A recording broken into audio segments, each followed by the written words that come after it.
Hello, everybody. I am Grant Flood from Fletcher Sports Zone, and welcome to Game 3 of the 2022 first round Stanley Cup playoff series between the Carolina Hurricanes and the Boston Bruins. The Hurricanes won the first two games 5-1 in Game 1, 5-2 in Game 2. Tonight, the Bruins switch from Linus Ullmark to Jeremy Swayman, who will be playing in his second ever NHL playoff game.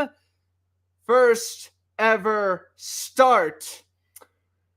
As Todd Angeli wraps up the national anthem, Antti Ranta was injured early in game 2, so we'll see if he gets the start tonight, or will they roll with the rookie goaltender, Pyotr Kochnikov.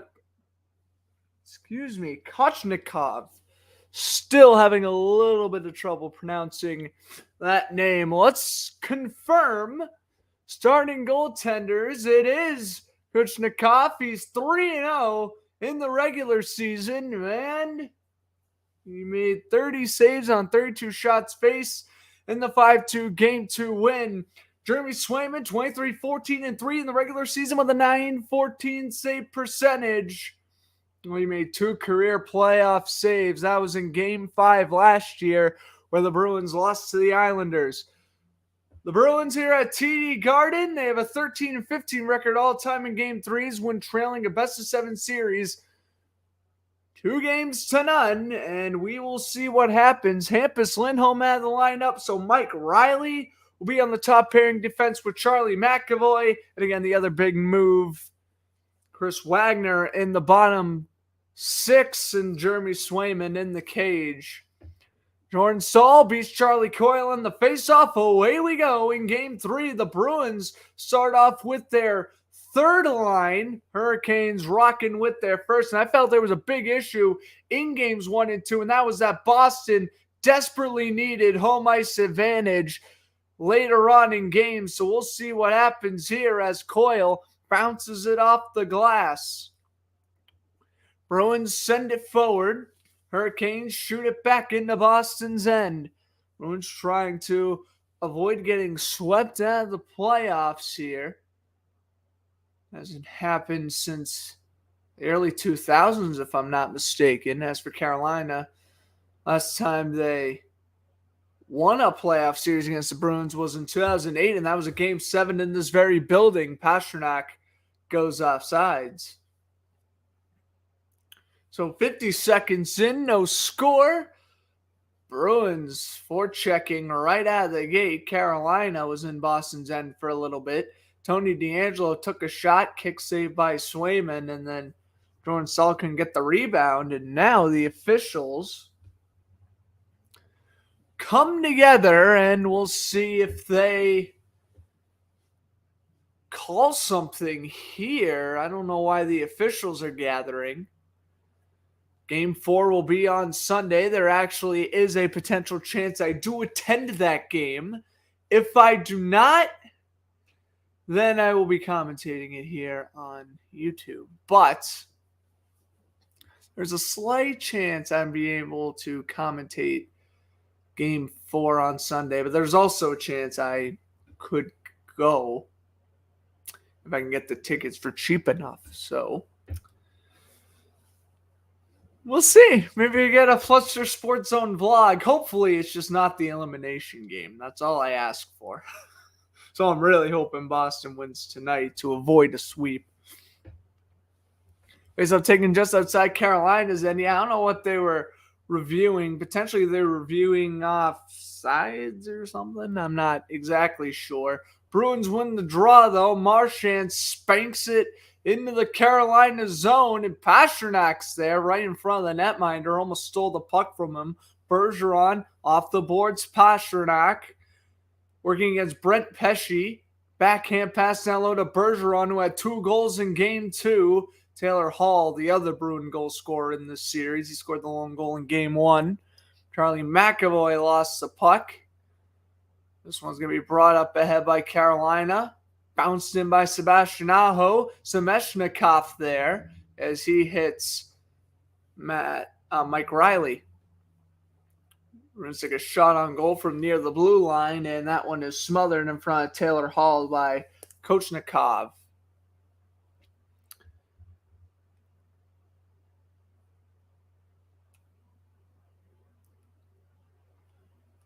Last time Bruins and Hurricanes played a playoff series in this building was Game 2 of the 2019 Eastern Conference Finals.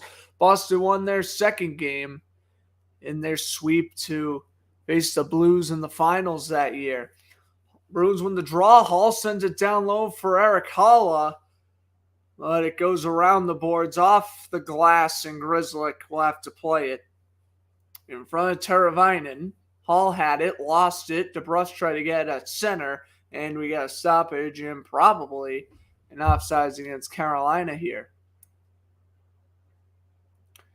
Being the pressure, Hurricanes defenseman in the first 2 games of this series. Take a look at the assists. D'Angelo has 4 assists. Slavin has 3. Ian Cole and Brent Pesce both have 1. Ray Shea and Brendan Smith have 0 points, but 5 combined shots on goal. Haula wins the faceoff. Bruins send it ahead off the boards. Haula, good check there on Aho. Now here is, Kakaniemi gets hit in the left-hand side. Puck will bounce off the glass. Brandon Carlo, forward, stolen by Vincent Trocheck. He lost possession. Carlo goes D to D, and up ahead goes Boston. Bruins shoot that one. That deflects out of play.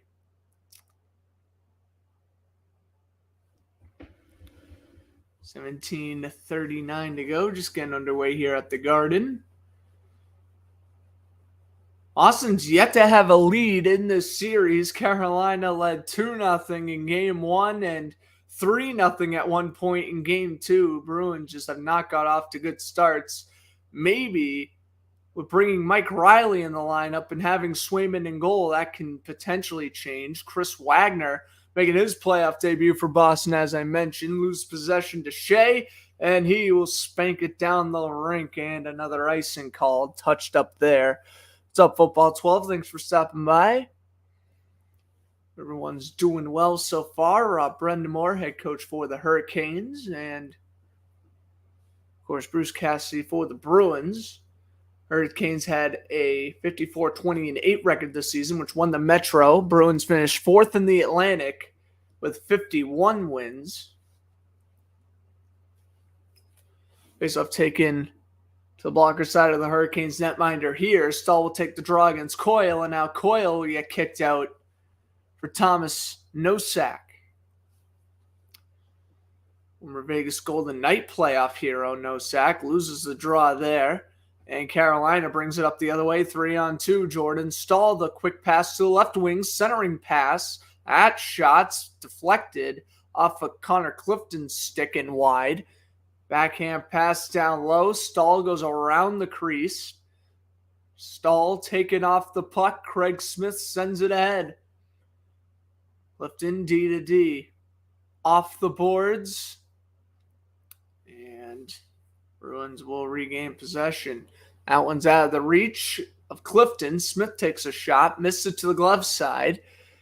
Clifton down low for Craig Smith. They got Smith out there with Bergeron and Marchand right now. Smith late on his shift change. And he will now go for it as Carolina flips it behind the net. Semeshnikov hits McAvoy. Puck goes back out to the blue line. That shot missed to the blocker side. Here's a shot from the corner.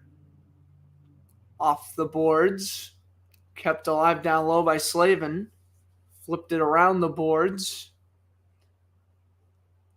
Smeshnikov's shot is blocked out in front. Pasternak lost possession. Here comes Carolina the other way. McAvoy misses the check on Semeshnikov, but the whistle is blown. I think he went off sides. Oh boy, whistle saved him there. McAvoy got drilled. Hampus Lindholm inactive due to a hit by Semeshnikov in the second period last game. So I think Semeshnikov, I wouldn't be surprised if 37 is the main number the Bruins potentially target tonight. I'm not saying they should, but I'm saying based off how Shemeshnikov was playing in game 2, makes sense for the Bruins to kind of get in his head a little bit as Teravainen shot glove saved by Swayman, and after the play, giving him a little nudge was Max Domi. Domi gave Swayman a little hit in the chest on the way by. Unintentional, it seemed, but Bruins got really fired up in the second period in game 2, and their best period all playoffs was the third period. Again, Bergeron scored the 2 goals, and their only goal allowed was an empty netter, in which the net was empty for about 2 minutes before they scored the empty netter anyway. Bruins win the draw. Brandon Carlos spin move on Teravainen, sends it off the boards, and Shea won't chase it down. Pesce will off the glass. Carolina brings it up ahead, and a shot. Missed it, glove side. That was Martin Nikas on the attempt. Curtis Lazar. Whoa! A hurricane goes flying. Lazar lays out a man right in front of Carolina's bench. What a hit. McAvoy takes the hip check as Taylor Hall gets high sticked, and the refs will blow the play dead. Oh, I thought they weren't for a second. Hall got clipped with the high stick. We'll see who it was on the replay. I think it was Jordan Martinook. And we could be seeing Bruins on the penalty here. And, signals 2 minutes. So the Bruins will get the first power play of the game. High stick on Jordan Martinook. As we take a look here, right in front of the Bruin blue line. Oh, a blatant high stick on Taylor Hall. Clipped him up high. Crowd immediately wanted to call. They got it. Bruins to the power play. I would say Carolina's been the more offensive-heavy team this so far, but we're only 4.5 minutes in. We have to face off. We're going to have to retake it. Jordan Stahl taking the face off there for Carolina. Bruins 1 for 6 on the power play. Scored the first power play goal since early April. And the third one Bergeron scored. Trocheck will now take the draw against Bergeron. Puck drops. Bergeron wins the draw. Down low, Marchand off the boards over to McAvoy. McAvoy down low finds Marchand. Marchand steps on the brakes. Bergeron. McAvoy one-timer for Pastrnak. And he missed it glove side. Oh, man. That was a pretty close attempt. But alas, it did not go in. Missed it to the glove side and out of play. Bruins still got a minute 44 to go. This is what you need to see. Bruins have that urgency on the power play.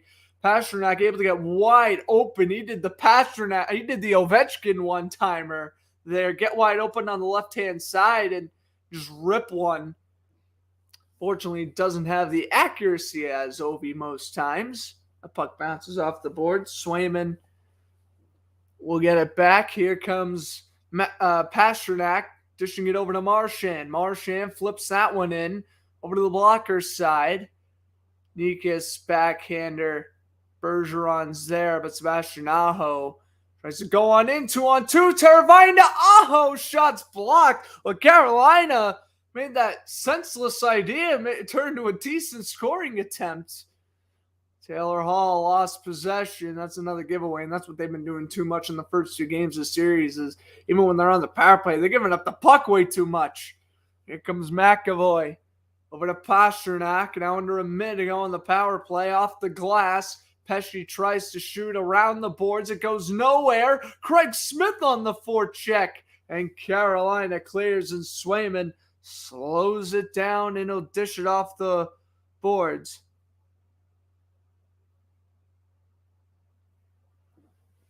Here's Pastrnak at the blue line. Shot tipped on goal by Hall. And Bruins will send it down. Rather, Carolina will send it down for the final 25 seconds. J9 Schloss, thanks for stopping by. Appreciate it. Puck goes around the boards now.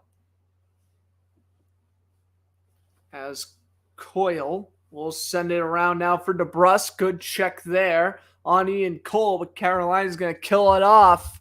No problem for the Hurricanes. Bruins got a couple of shots on goal there. Pasternak got a couple of nice chances, but alas, no goals. Puck bounces off the boards. DeBrusque now sends it up ahead, flipping to the zone. Lazar's there. Curtis Lazar sends it around. Back over to the defenseman. That shot tipped wide. Ooh, good check there at center. Connor Clifton got hit. Kakaniemi finds the man. That one's blocked. Derek Forbot over to Clifton. Clifton over to Wagner. Wagner shoots it in, slowed down. Brendan Smith now has it behind the net. Smith will send it forward. Going to be brought back into the zone. Swayman slows it down. Off the boards. Niederreiter over to Riley. McAvoy shoves it off the boards. Brady Shea had it, lost it on the boards, and cleared out by Pasternak. The game has been weird. We've been seeing a lot of teams are throwing the bodies still, but we're not getting a lot of shot attempts, which is very interesting. Very unlike the first two games of the series so far. Hall sends it in. Slavin pins Holla to the boards. Back over to the blue line. Slap shot. Carlos save made and lost sight of it for a second was Kochnikov, but alas, it is stopped, and we have a delayed penalty coming up in a high stick, I believe. If that's what the referees were signaling. Let's take a look here on the replay. Carlos shot. And that was right on goal. Slavin, though, right there to pick up the rebound. Holla could have tried to direct it a different direction. Didn't happen, though. I'm going to have to go. Face-off taken to the glove side of Kochnikov. Bergeron to take the draw. And he'll get kicked out for Pasternak. And there is no delay penalty. I guess the referee signal there was for icing. Face-off one. Bergeron's backhander missed the glove side. Pasternak had it, lost it. Hurricanes clear. Carlo off the boards. McAvoy sends it ahead. Over to Bergeron. Patrice Bergeron over to Slavin. Good check by Pasternak behind the net. Pass out in front. Marchand whiffs on the shot off of McAvoy's rebound. And another whistle. 11:02 to go in the first. We'll head to our first commercial break. So, Maple Leafs and Lightning starting up basically any second now. And we'll see how that goes, but man, I cannot say I was surprised that Tampa Bay ended up winning Game 2 after such a humiliating defeat in Game 1.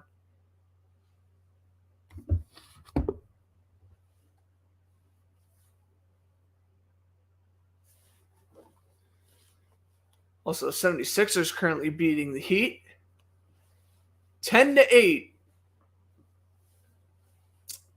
right now, and I think afterwards is Game 3 of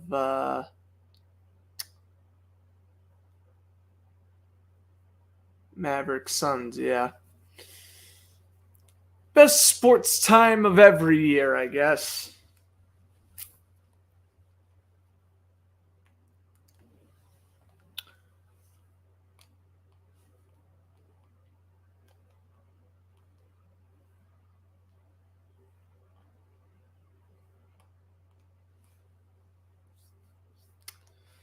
So, yes, you have Lightning, Maple Leafs later on tonight. I think we also have Kings, Oilers, and Wild Blues. Those are the later games. I would have loved to do a doubleheader and do Bruins into Kings. That would have been a lot of fun, but I will be pretty busy tomorrow morning, and I do not want to run the risk of commentating until 1 a.m. and losing my voice. We have the referees gathering near the Hurricanes blue line. And I guess they're just trying to clear off more ice. I don't know what the deal is there. Perhaps the Zamboni didn't do the best job. Whoa, that'll explain it. One of the Bruins ice members ran right into an official.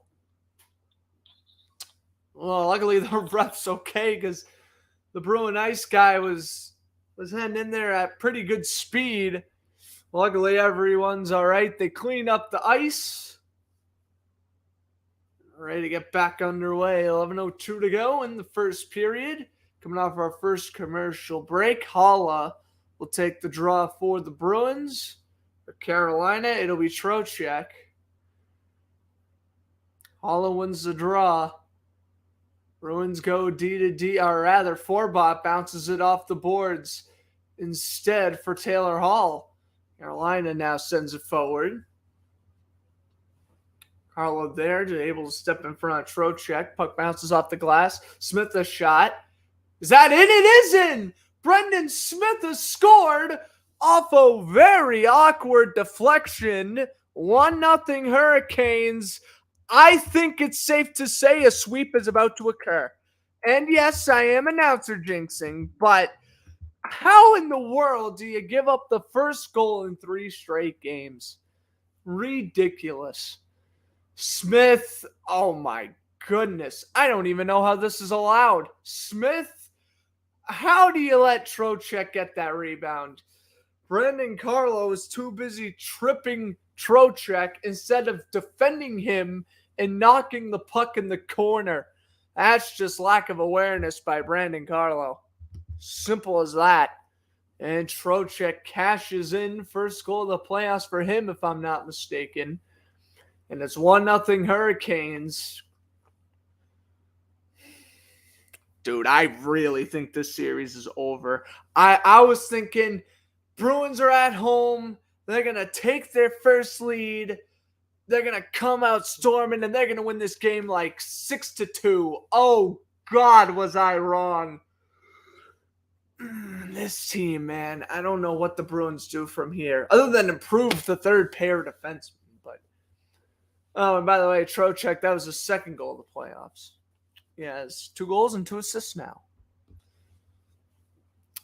Oh, and that was a check from behind. No call. So the Hurricanes will play it around the boards. Puck deflects off the stick. Here comes Morotic on a near breakaway. Oh, and a stop by Swayman.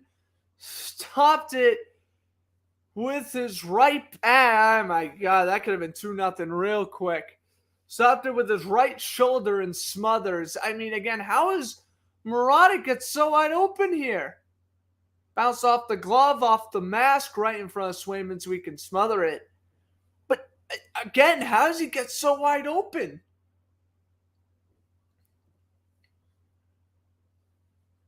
Was playing on the left-hand side of the ice there. Puck bounced off of McAvoy's stick. Seth Jarvis almost connected with Sebastian Aho.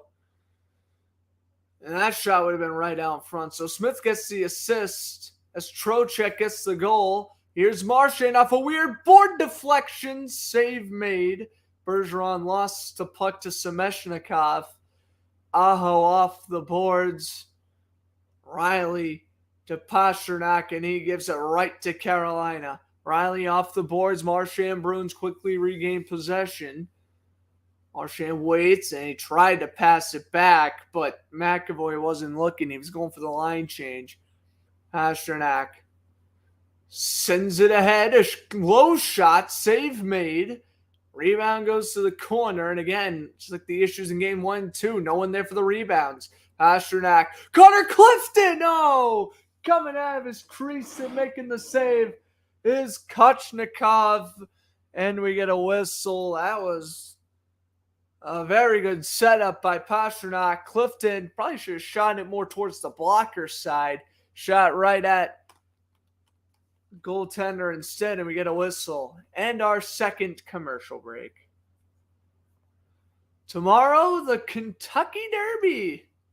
Oh, what fun. I would love to commentate the Kentucky Derby. I will not be, but it would be pretty fun too.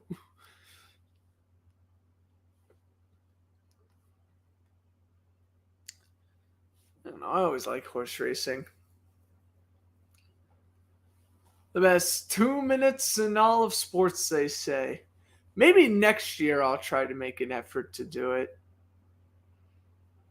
I was originally thinking about it, but I didn't realize it was tomorrow. By the time I realized it was this Saturday, it was yesterday. It was already Thursday, and I'm like, there's probably not enough time to like research and stuff. Or I would have had to scrap this broadcast to do it tomorrow, which hockey's my sport. Even when I'm admitting the Bruins are about to get swept in a playoff series, hockey's still my sport. And I'll still support them until they officially get eliminated. I mean, unless we can do some 2010 Flyers magic here, that would be insane. But I don't think that's going to happen. Red Sox are also on. They're tied with the White Sox, bottom of the first 0-0. You can watch that game live on Apple TV. It's just like Thursday Night Football going to Amazon Prime and the NHL going to ESPN+. Stop live streaming games on platforms where not everyone has access to. Is it that simple? Guess what? You want to make money. I respect that. Me, the consumer, a fan, you're charging them more to pay for a game they could already watch because they have Nessun Plus. Drives me insane when they do that. Like, Thursday Night Football going to Amazon Prime next year, like, yeah, it's good for the league financially, but as a fan, I mean, I don't really care about that because I have Amazon Prime. But for example, MLB on Apple TV, like, no. Like, I know MLB has the weekly YouTube game, like the game of the week on YouTube, and that's fine because everyone has access to YouTube. I don't think everyone has access to Apple TV, if you get what I'm saying. Anyway, Charlie Coyle will bounce it off the boards, and Slavin will play it around. Carlo delivers the check there. Clifton tries to find Smith. No sack is there. That's a trip, and they don't call. Carolina will flip it forward. I notice when I get more nervous about a playoff series, that's where I just start going off on the officials. And like I've noticed like 2 or 3 times I've already said like that was a missed call by the officials. Like I try not to do that, but same time, sometimes it's going to slip when I see a player fall down to the ice and it looked like a trip, at least from the camera angle. Puck will bounce off the boards. Carlo will get back. Trocheck delivers the body.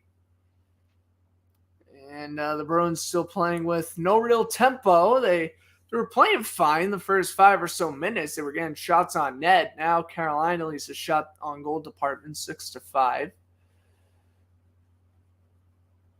Backhander into the Bruins zone. Sebastian Aho just skating around Brandon Carlo like he's not even there. Hall, Pasternak, Semeshnikov steals the puck from him. Played around the boards. Pasternak levels a man from behind. Good check there by Pasternak. Well, there you go. Up the physicality a little bit. As Aho lost possession. Quickly brought into the zone by Jarvis. Marchand lost it to Semeshnikov. The centering pass for Aho doesn't connect. Here comes the Bruins. They bring it up ahead. Curtis Lazar flips it in the Carolina zone. Lazar hits Pesci. There's Chris Wagner. Pass down low to Brad Marchand. Marchand waiting. Pass down low. Doesn't connect. Oh, and we got a whistle there, and Wagner brought in this lineup to jolt the energy a little bit in this team. And we have a penalty coming up, and we're going to get a hooking call. Let's see who that's against. That's against Morotic. So the Bruins are going to get their second power play attempt here. That's why you bring in Wagner. You up the physicality. You actually trip Lazar, but Wagner was sticking up for his teammate. But Martin Hook tripped Curtis Lazar, and so the Bruins go to their second power play. Again, 1 for 7 on the series up to this point. 6:50 to go, first period. Bergeron against Stahl in the faceoff circle. Bergeron wins the draw. Marchand tries to find Hall down low. Slavin plays it around the boards. And cleared. Bounced off of Swayman's stick. Bruins 0 for 1 tonight with no shots. McAvoy bangs it on through around the boards. Hall got tangled up. Carolina tries to pick up the loose puck, and they swat it out to center before McAvoy retrieves it. And we get another whistle here. And that's going to be offsides. This will be taken just outside Carolina's end.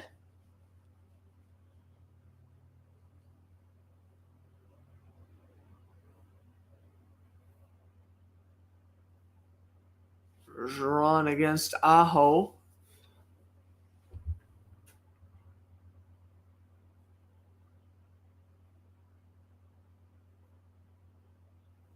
Bergeron wins the draw. Charlie McAvoy sends it up ahead. Marchand flipped into the zone. Brent Pesce's there. That one's blocked. Bergeron, no, it passed to McAvoy. Save made. Marchand on the doorstep, and he can't knock it in. And Swayman will slow it down for McAvoy. McAvoy up ahead. Marchand to Pasternak. Back over to Marchand. Marchand, McAvoy, Marchand. Wrist shot. That one's blocked out in front. Bergeron dishes it over to McAvoy, though. Bruins keeping the play alive. Bergeron tries to find Marchand, and it's cleared by Carolina. Well, they had 20 seconds of zone time.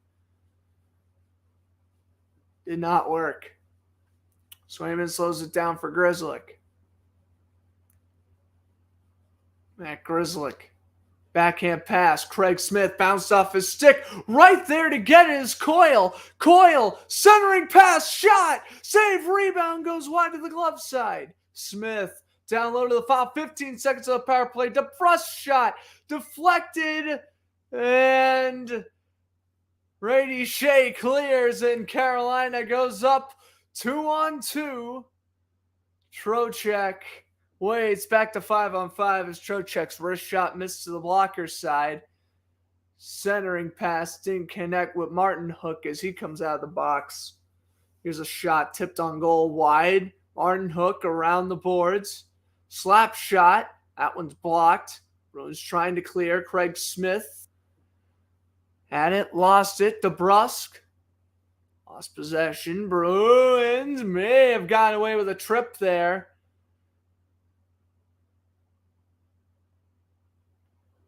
D pass. That one's going to bounce off the stick.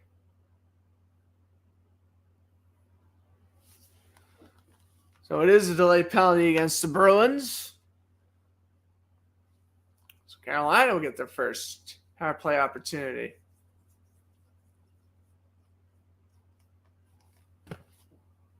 And we have a delayed penalty coming up.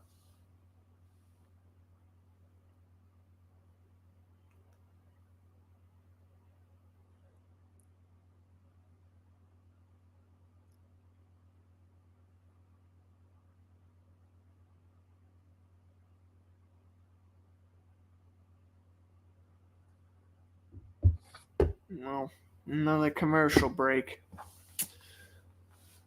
And by the way, game 4, I thought it was 7. I have no idea why it's not 7, but it's 12:30 Eastern time. So it's Sunday's broadcast. Tomorrow I'm probably not commentating. I mean, I probably could like call like Avalanche Predators or whatever, but I'm not going to. Well, because the Celtics are on at 3:30. But again, I'm not really interested in commentating tomorrow. If I do, it will be the Celtics game. But yeah, don't think I will be doing that, as I'll be preparing my heartbreaking Game 4 broadcast on Sunday.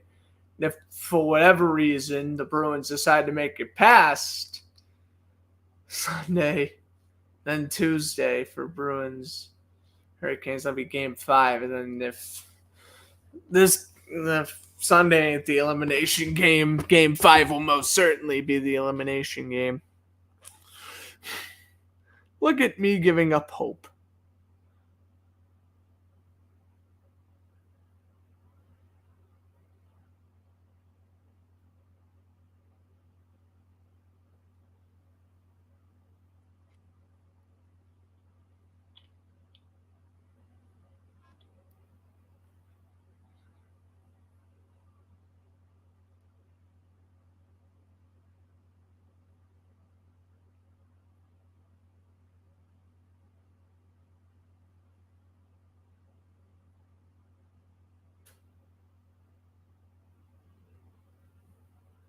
So, yep, Pollock called for tripping. That was the penalty.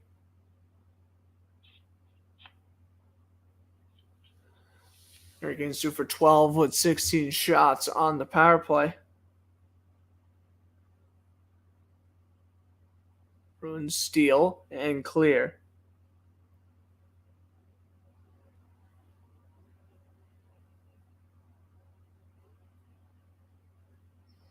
Carolina now flips it back in.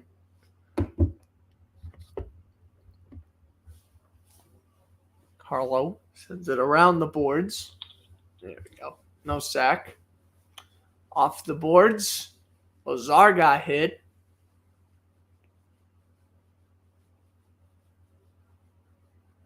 Centering pass for Aho doesn't connect. Forbot off the boards. Cleared. Against now, well, at least the Bruins have already killed off 50 seconds.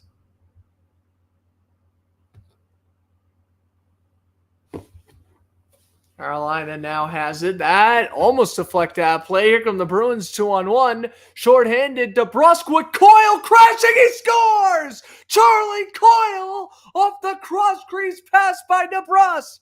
1-1 short-handed goal. Oh, that's what they needed. Jolt of energy. DeBrusk off the left wing. Cross crease.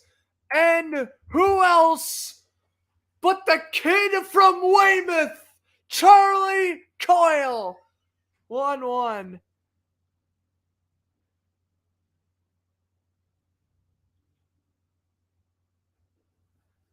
Incredible goal.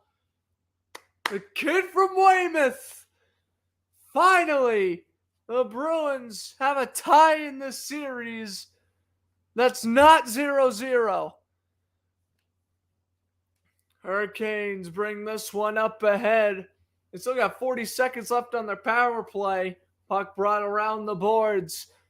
The crowd back in this game, though. I can sense it. I may be watching the game on mute, but I can sense it. Shot save, and Swayman robs Nito Niederreiter on the doorstep. What a fantastic save. Slavin tries to send it up ahead. Oh, Boston's fired up now. Niederreiter, wrist shot blocked by Riley. Puck goes into the corner as the final 5 seconds of the power play tick off. Shot by Nikas, blocked by Clifton. Connor Clifton clears and almost hit Hall on a breakaway. Couldn't do it. Halla reached for it, but it bounced off his stick. Carlo back to Halla. Hall shot, blocker save. Rebound is picked up by Carolina. Flipped into the zone. That was by Jesper Fast. He had a goal in game one. Bruins set it up ahead. Flip down low. Taylor Hall's there, and he can't steal the puck.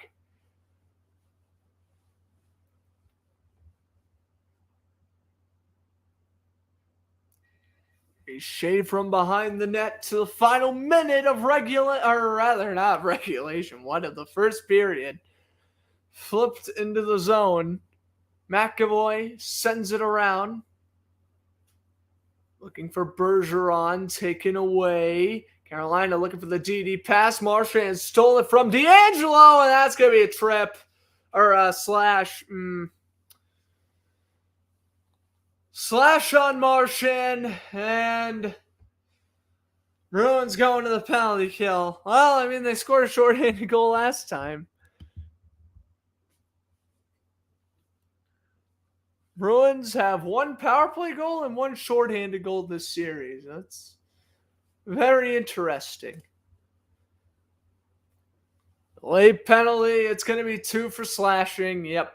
Saw that a mile away. You knew that was being called. It was D'Angelo. He had it at the blue line. Marchand is trying to win the puck race. And, oh gosh, you could have called high sticking for that as well.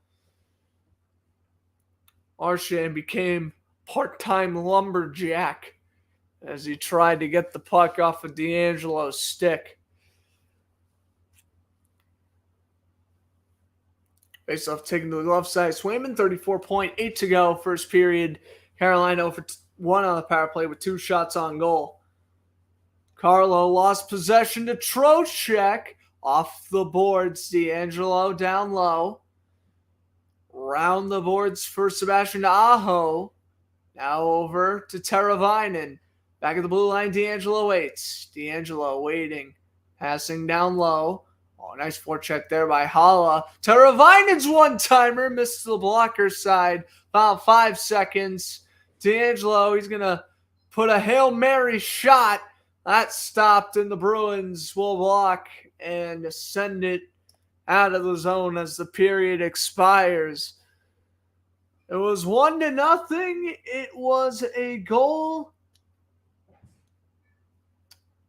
by, I don't know why I'm blanking on who scored for Carolina. It was Vincent Trocheck who scored for Carolina.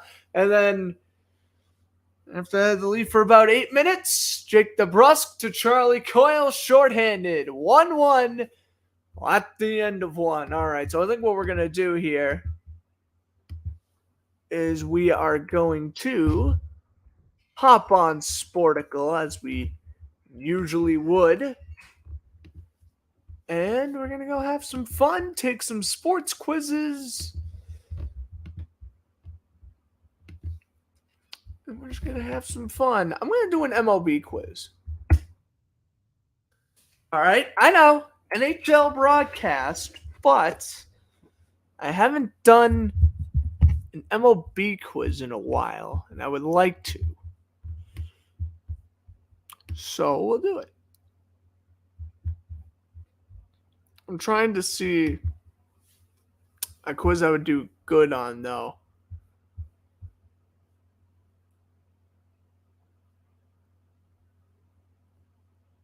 We'll do last 5 RBI leaders for each MLB franchise.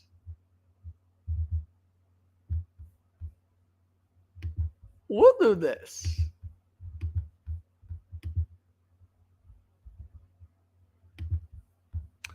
I only have to guess players from 2017. I started watching baseball in 2016.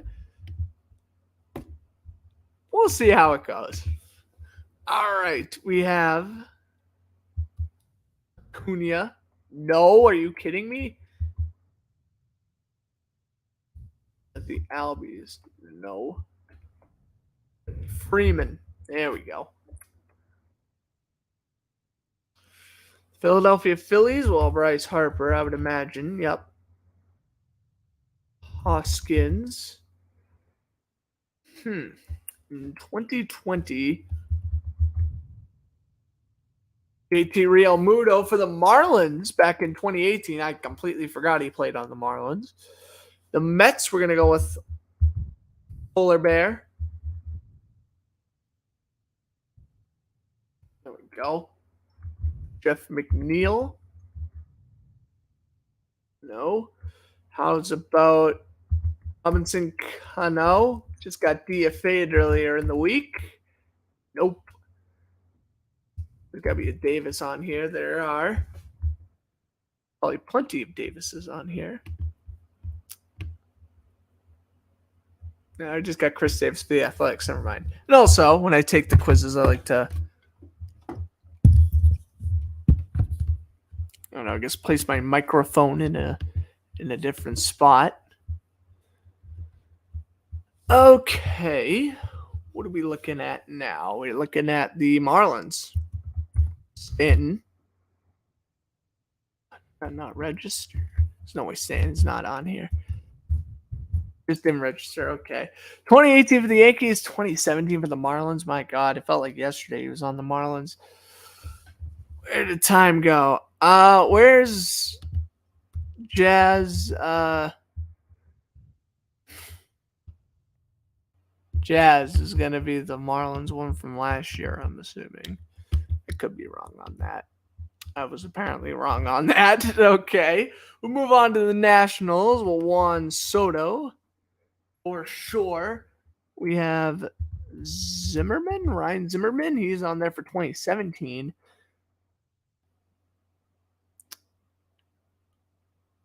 Harper 2018. That was his last year. I don't know why. I feel like his name's on the tip of my tongue, but I'm blanking on it right now. Cardinals. Molina? Yeah, in 2017. I'll take it. All right. We have Tyler O'Neill.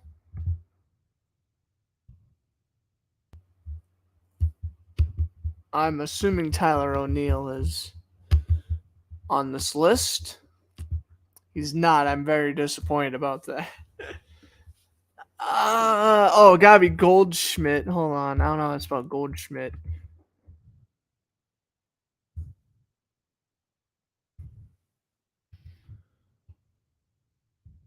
Hopefully he's on here for the Diamondbacks as well. He is. 2019 for the Cardinals, 2017 for the Diamondbacks. Okay, we have the Cubs. We have Anthony Rizzo. They're crying inside. Oh, Bryant. Let's go. I was about to say, we're going to make Cubs fans cry here. All right, what are we looking at? Last year? I'm not sure about last year. By the way, Toronto's already up 2-0 over the Lightning. Oh, my God. Anyway.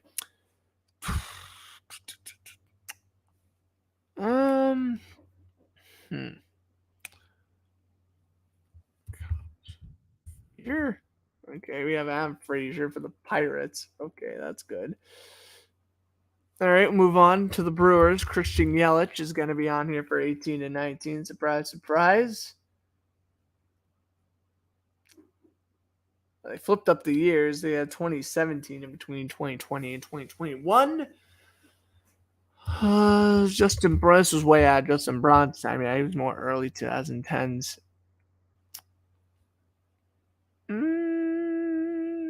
I'm not going to guess that one. Reds, Joey Votto. This is probably wrong, but Tyler Naquin? Yep. Nope, and I'm probably not getting any more for that one. All right, we have Ke'Bryan Hayes.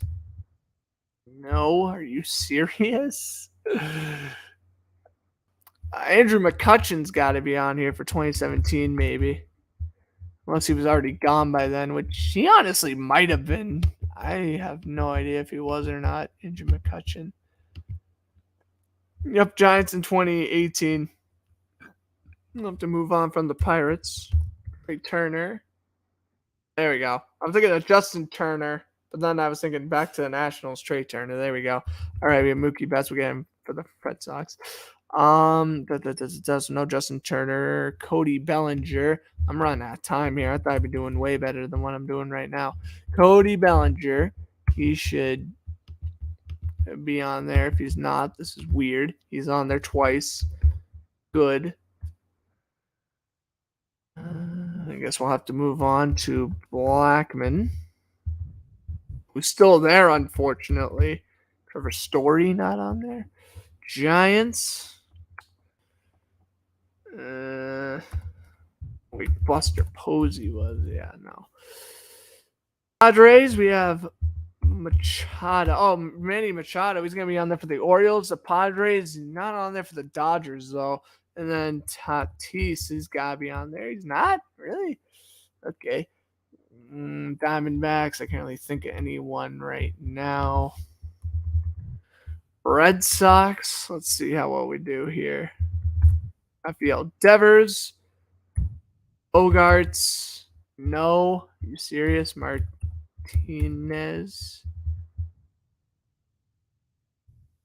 JD Martinez. Gonna have to look you up because apparently don't know how to spell Martinez. Okay. Martinez. Okay, he's there for 2018. I'll take it.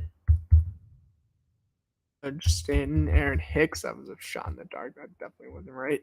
Rays. Randy Rosarina for 2020, potentially.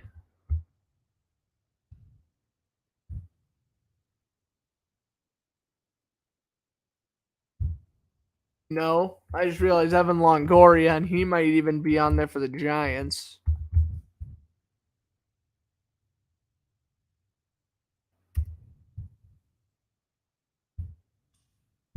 He is on there for the Rays, 2017. Let's go. All right. We have Josh Donaldson. He's not even on there for the Twins. Give me a break. Batista, Kevin Pillar. Sean the Dark. He's on there for somebody. Pillar, Giants, 2019. Okay. All right, we're going to go with. Oh my God, I'm running way out of time here. Hold everything. Mancini. I don't know how to spell Mancini. Whatever. Orioles, I'm not coming up with anyone. Oh my God, there's way too many teams left. Mauer. What did they give me here? 10 minutes? That probably wasn't enough. Tim Anderson. Great if it could register Anderson. Where is Anderson? I have no idea. I'll check it later. White Sox, really? I can't come up with anyone there? I guess I can't. Newest 3,000 hit member.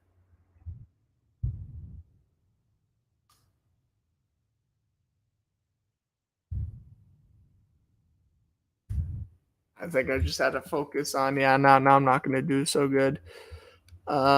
Whit Merrifield, I guess, is someone we can look up here for this one. On the Royals.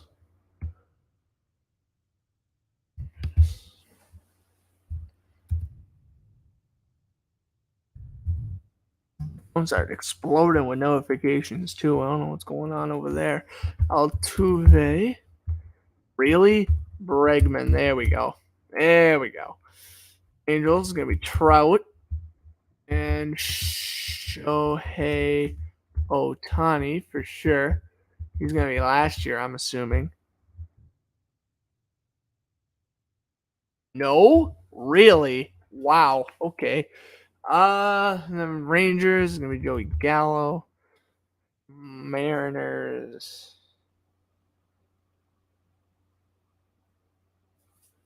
Oh, no.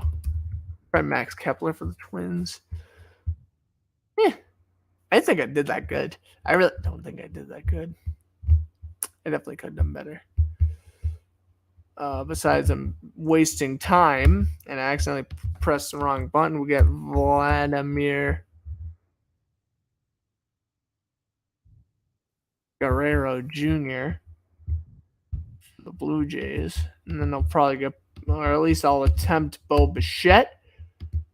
He's not on there. Bro, what? Okay, fine. 4 seconds, 3 seconds, pause it. Me. Come on. Bo Bichette.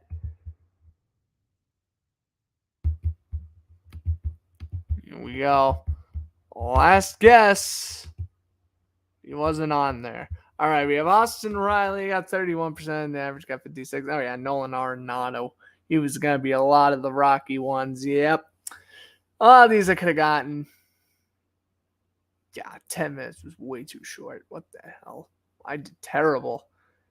Cabrera was on here. I just misspelled it. Jose Abreu was a clean sweep. I mean, yeah, I would have thought of him. White Sox. I was only thinking Tim Anderson because I was just trying to move on to the next team.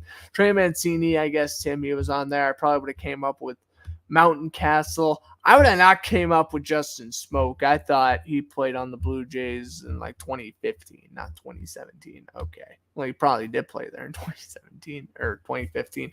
I'm stumbling over my words now. Kyle Seager, Nelson Cruz for the Mariners. That makes sense. Marwin Gonzalez, I completely forgot he existed. It was Ohtani. What? And then Pujols. Yeah, I could have guessed Albert Pujols. Not great. Not terrible. Let's do an NHL playoffs quiz. How about that? NHL playoffs.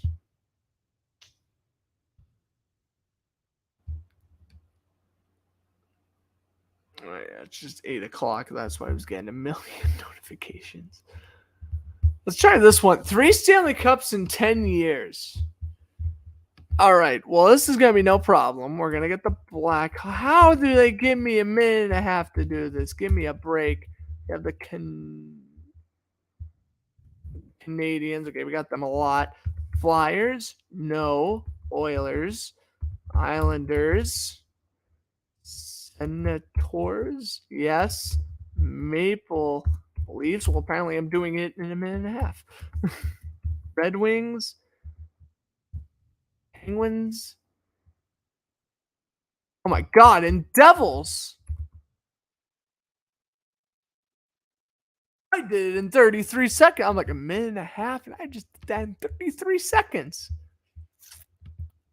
Yeah, the Bruins would never win 3 cups in 10 years. That would be great. Bruins had 3 appearances in 10 years. And I 1 and 2. I mean, I don't know. Kind of say I would ever trade Bruins Canucks Game 7, considering that is my all-time favorite sports game. Or at least it will be until the Jacksonville Jaguars win a Super Bowl, which will be never. So don't worry, that game won't be getting replaced anytime soon. All right, let's go with this. We have 2 minutes. Here, pick teams that made the team since 2000. Okay, so has the team made the Cup in 2000 without making a mistake? So we have 23 to guess here. Okay, I get the point of this. So we have the Ducks. They have Bruins. Yes. Sabres. 99, no. Flames did randomly in 2004. Hurricanes, yes. Blackhawks, yes. Avalanche, yes. Blue Jackets, no. Stars was 2000. Red Wings, yes. Oilers, yes. Panthers, no. Kings, yes. I'm clicking all different sort of buttons here. Kings, that one's right. Wild. Canadians have not made a finals. Nashville has. 2017 seems like an eternity ago. Islanders? I don't think the Islanders have. No, they must have not. Flyers, Penguins, Sharks, Kraken, totally. Lightning, Vancouver. Oh, that was wicked easy. What? I'm missing a team? Oh, God. Let's see. Coyotes? No, obviously not. Sabres? I don't think so. No. They made a bunch of Eastern Conference Finals, though. Blue Jackets, definitely not. Panthers was in 96. Wild, no. I didn't think the Canadians did. Maybe they did, and I'm just going crazy, but I didn't think so. The Islanders, no. At least I didn't think so.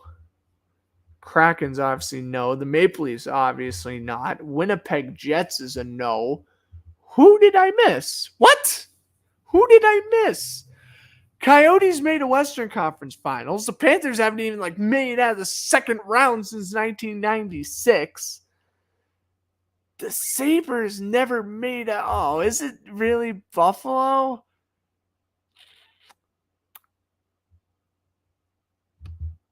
Just going to have to click it. I got 96% with 1 second left. Well, do I get the correct answer? Who else? What? This is blasphemous. I have been robbed out of a 100. Is there any comments on this? 21 comments.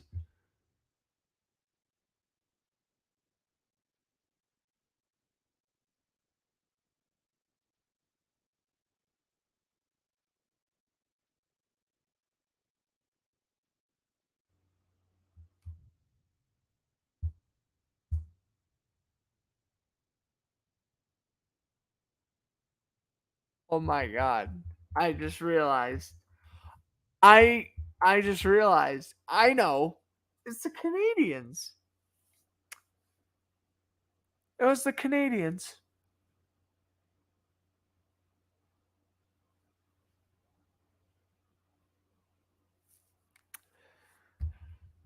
Oh my god, it was the Canadians. Yeah, last year. Hello, when they lost to Tampa.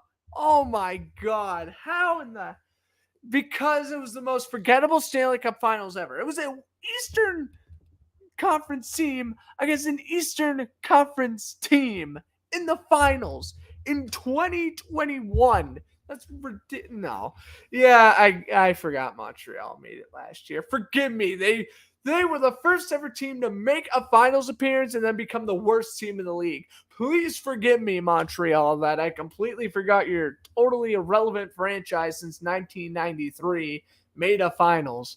Anyway, the Bruins win the draw to begin the second period.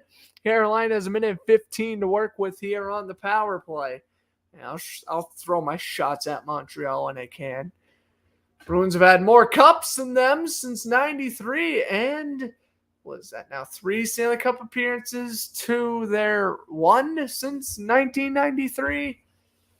Yeah, Canadians fans are going to turn to Maple Leaf fans. Yeah, you have all these championships, but when you haven't won in over 30 years, you can't really brag about them. I only brag about 2011 because I was alive to see 2011. You don't see me gloating about 70s Bruins when they beat the Blues in 70 and 72.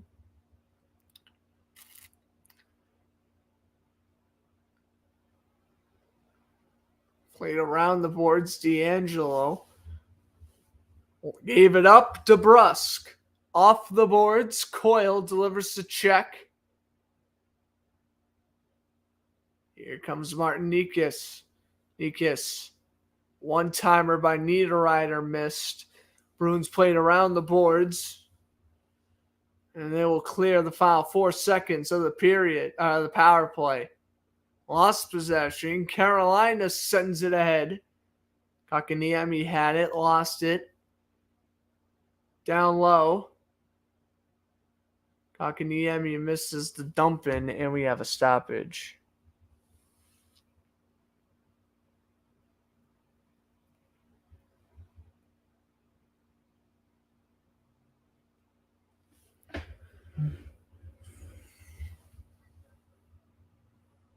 Luis Robert, 2-run home run, 3-0 White Sox over the Red Sox. Fantastic. Well, most of Boston's watching the Bruins right now anyway. Stahl against Lazar. This have taken just outside the Bruins' end, and Boston will win the draw. And they spank it down the rink. Shea's got to get it. Pass off the boards. Stahl for Clifton. Clifton now with a pass off the stick. Here comes the Bruins. Shot on goal misses. Here's a shot. Almost goes through the 5-hole. Does not. Niederreiter finds the pass. And taking him down was the Bruins defenseman. I think that was Jordan Stahl who hit the deck. DD pass from D'Angelo. Carolina trying to move it forward off the stick. Swayman plays it off the glass around. Kept in at the blue line by D'Angelo. Jarvis backhands it in front. Clifton down low. Semeshnikov finds him at the blue line. Slavin slap shot. Missed to the blocker side. Tries the wraparound. Doesn't work. D'Angelo back at the blue line. Fakes the slap shot. Down low for Aho. Off the boards for Semeshnikov. Saved by Swayman going post to post. Craig Smith flips it on in. Glove side. Marchand had it and lost it. On the left-hand side of Kochnikov's net. Semeshnikov, a pass. Marchand had it, lost it, and Aho's shot stopped by Swayman, and the puck goes out of play.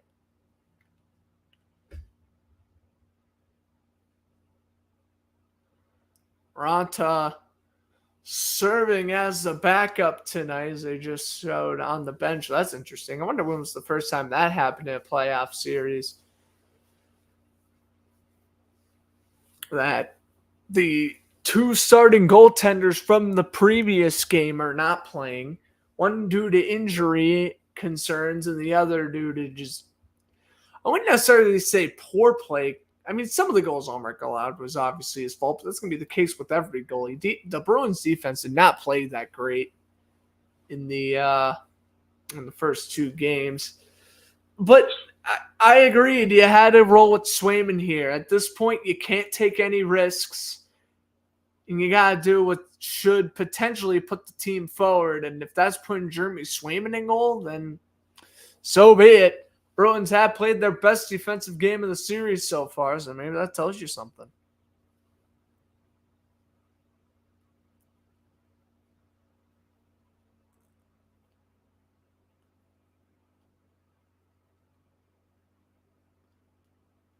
Faceoff's going to be taking the center ice here. Holla will take the draw against Kakaniemi, the former Canadian. And Holla will win the draw. Carolina will bring it up ahead, though, and Kakaniemi almost got laid out by McAvoy. Riley bounced it off the glass. Holla had it, lost it. McAvoy lost possession. Centering pass doesn't connect. Here comes Riley. Mike Riley over to Eric Holla. Holla's shot in and out of the glove. Turned aside to the right-hand side. DeBrusk lays the body on him. Puck goes down the rink. Riley pinned to the boards by Nikas. Centering pass, and that one missed to the blocker side. Swayman lost sight of it, and Carolina almost cashes in as Swayman was not guarding the right side of the net. Ian Cole up ahead. Pass to D'Angelo off the D-to-D pass. Bounced off the stick of Teravainen. Carolina now. Nikas is hit. Shot. Swayman the save. Here's Lazar. Let's play this one up ahead. Hunter Clifton. Play it off the boards. Nick Foligno shuffles it forward, and here come the Bruins past center ice. Chris Wagner, well, lost possession to D'Angelo. Wagner did play pretty good in the Bruins Capitals playoff series last year. Centering shot, save made. Foligno on the rebound. Turnaround shot. Wagner tipped it wide. Slap shot, save made, and Carolina sends it out of harm's way. Oh, that was a couple of nice chances by the fourth line here. That's what you like to see. Pasternak avoids offsides. Brady Shea around the boards. Marchand keeps the puck alive. Bergeron's turnaround. Marchand's there and he scores! Blocker side goal for Marchand. Bergeron will get the assist. 2-1. Their first lead of the series. Bruins were in their zone for a while. And Bergeron whiffed on the shot. It was blocked. Marchand was able to get it. Yeah, it bounced off the stick of Shea.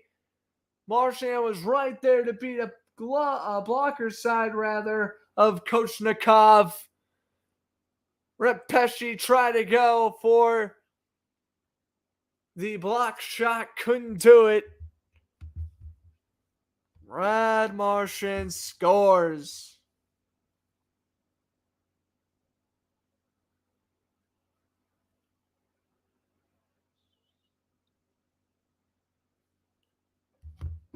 Whistle blowing right after the face-off. So there you have it. Marchand's first. The league fined him $5,000 for an incident he didn't even start. And he said, you want to know what, NHL? I'll score. How about that?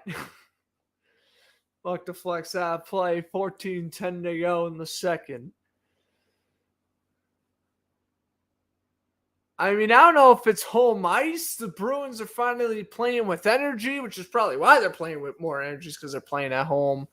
I don't know if it's Jeremy Swayman playing. I don't know if it's just Chris Wagner and Mike Riley being around. If Boston wins this game, they better not touch a line. Unless that's putting Lindholm back and replacing Forbot or Clifton, they better not touch a line heading into game 4. Again, unless Clifton can be substituted out for Hampus Lindholm, then I would not oppose for that, as Craig Smith's no-look pass doesn't connect. Off the glass, Forbot has it. Against Martin Hook. Bruins try to send it forward. No sack. Is hit.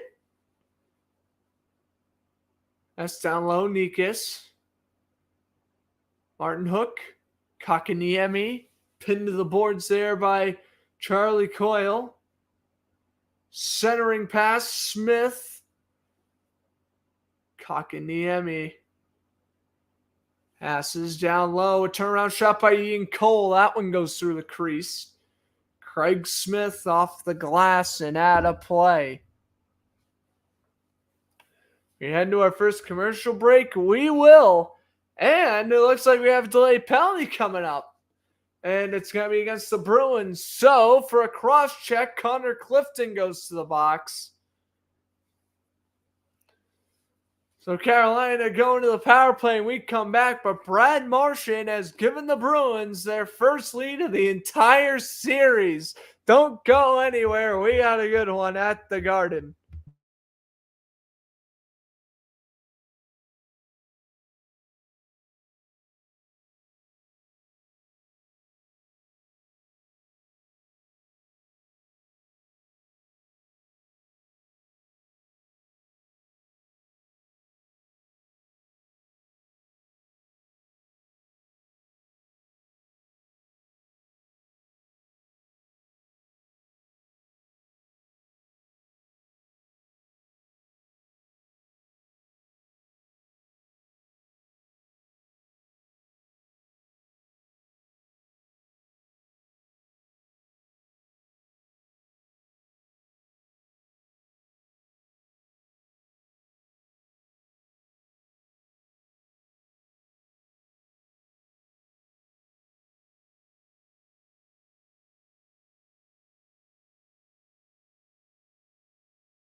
Heading at commercial break.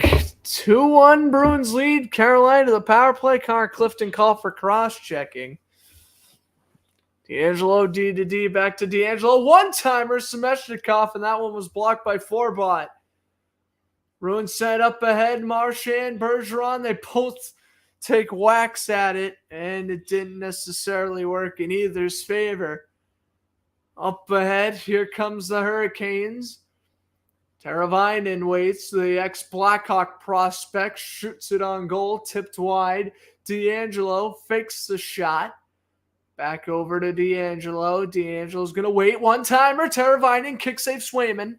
Puck goes back over to the blue line.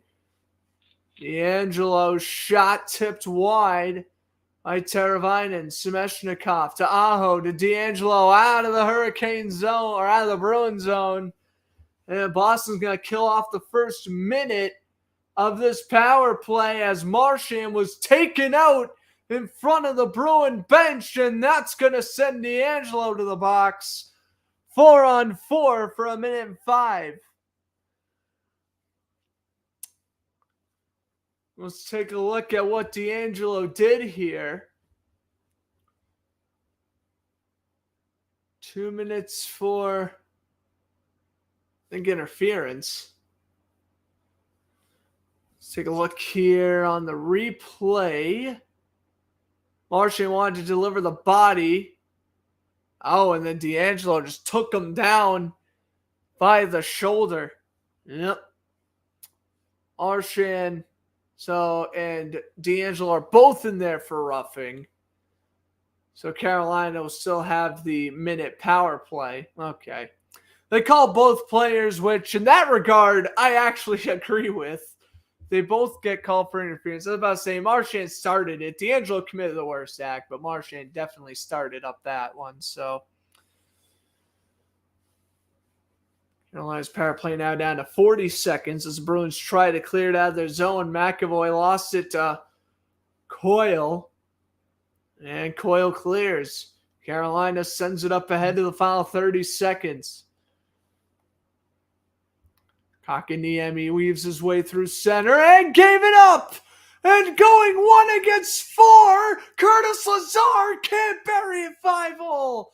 Oh, Lazar went on 1-against-4 and almost scored. Man, if only he had a guy to his left, pass it to him, that would have been a for sure goal. Jarvis back over to Slavin to the final 3 seconds. Pass to Jarvis, stopped by Swayman. As the power play expires, Lazar takes out Jarvis. And we go back to 5-on-5, and Lazar with the best scoring chance of the period right there.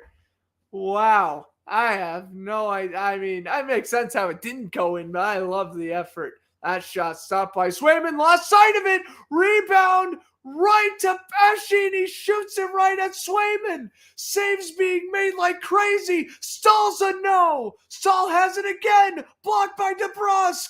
What defense by Boston out in front of the net. Swayman made 3 saves after he couldn't smother it. And then Jake DeBrusk with a block shot. And Boston's going to finally get it out of their zone. Taylor Hall takes the ride as Martin Hook takes him out.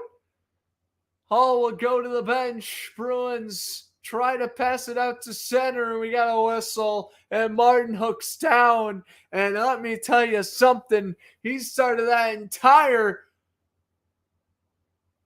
confrontation with Taylor Hall there.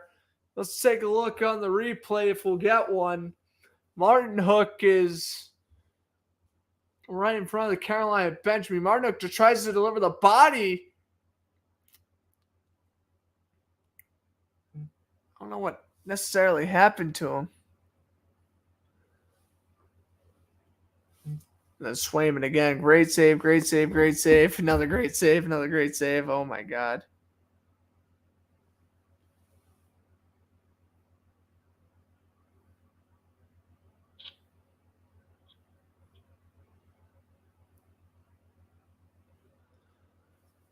Swayman made like 4 saves before it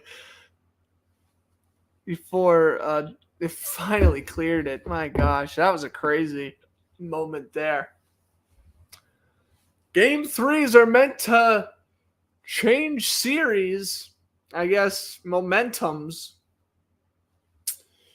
Bruins using that to their advantage here, saved by Swayman on Semeshnikov, and now he and Riley chatter. 9:47 to go. 2-1 Boston. Jeremy Swayman's time to shine. It's still 2-0 Toronto at the end of the first, which is pretty interesting. Morgan Riley and Colin Blackwell both scored. I don't know why Tampa Bay's having. I mean, Toronto has great firepower, but I don't necessarily feel like it's like impossible to stop if you're Tampa Bay. I don't know why they struggled in game one and they're struggling tonight. I don't get that. 76ers leading the Heat 42-34 at the half. That's a low scoring game. Celtics were in the 70s in game two heading into the half. MLB scores. White Sox still beating the Red Sox 3-0. Brewers up 2-1 over the Braves. Athletics, Twins, and Tigers, Astros tied at 0. We have 1,000,001 games postponed. We'll get to those in a second. Nationals, Angels at 9:40 Eastern Time. Same with Padres, Marlins, and Rockies, Diamondbacks, and Rays, Mariners. Wow, a lot of late starts today. Giants, Cardinals at 10:15. We have 5-6 postponements. Dodgers, Cubs, Pirates, Reds, Mets, Phillies, Royals, Orioles, Rangers, Yankees, and Blue Jays, Guardians. We are going to have a fantastic day of baseball tomorrow with all the double headers. I can assure you that much. And again, tomorrow, don't plan on commentating, but if I do, it will be at 3:30 Eastern Time for Celtics and Bucks. And then Sunday will likely be game 4, Bruins and Hurricanes at 1 o'clock. Although I keep on forgetting Sunday's Mother's Day, but should still be able to commentate the game regardless.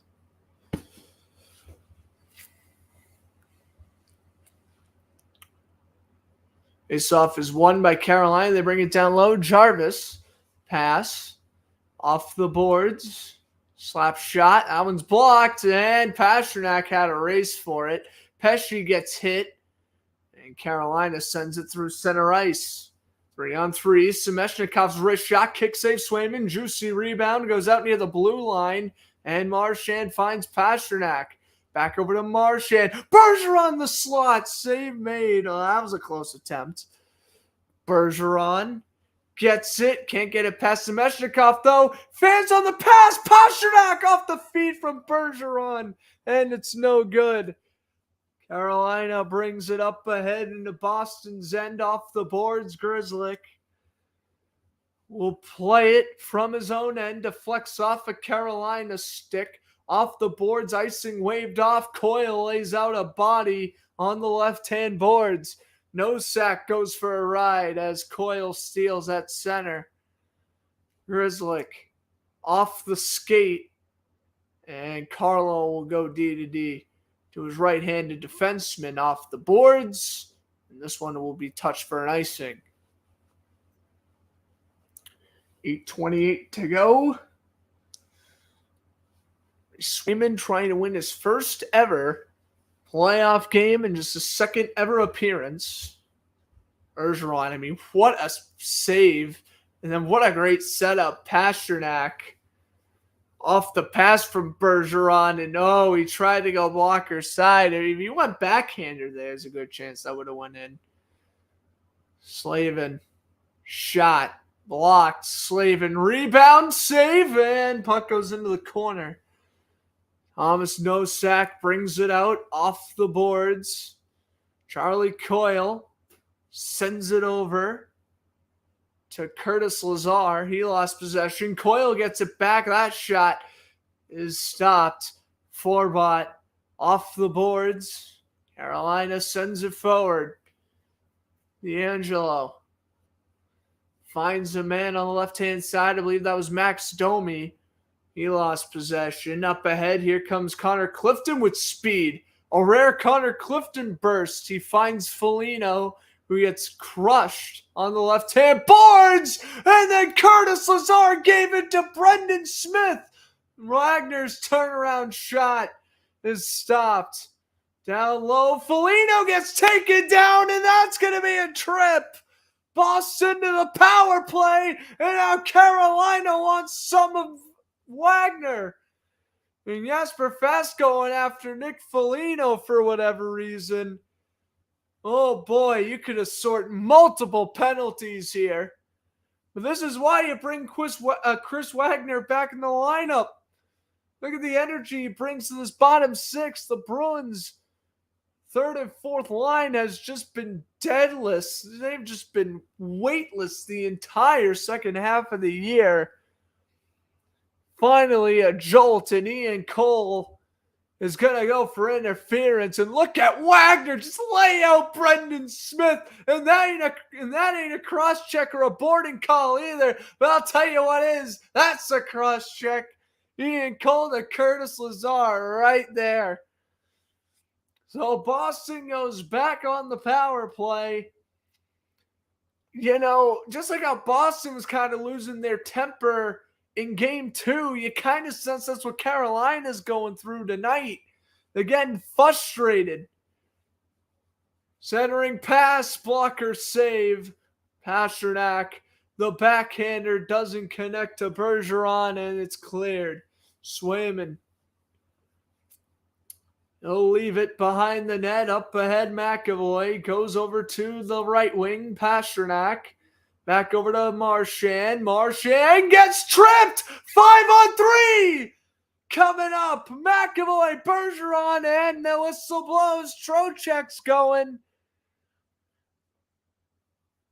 And a fan behind the Hurricanes bench is just chugging his beer. And he is wondering what the heck is going on with his team right now. Marchand probably was going to go backhand pass to Hall if he didn't get tripped up there. Hook on Trocheck. Boston to the 5-on-3. And this is what I'm talking about. Tempers flare in the playoffs, especially when you're on the road.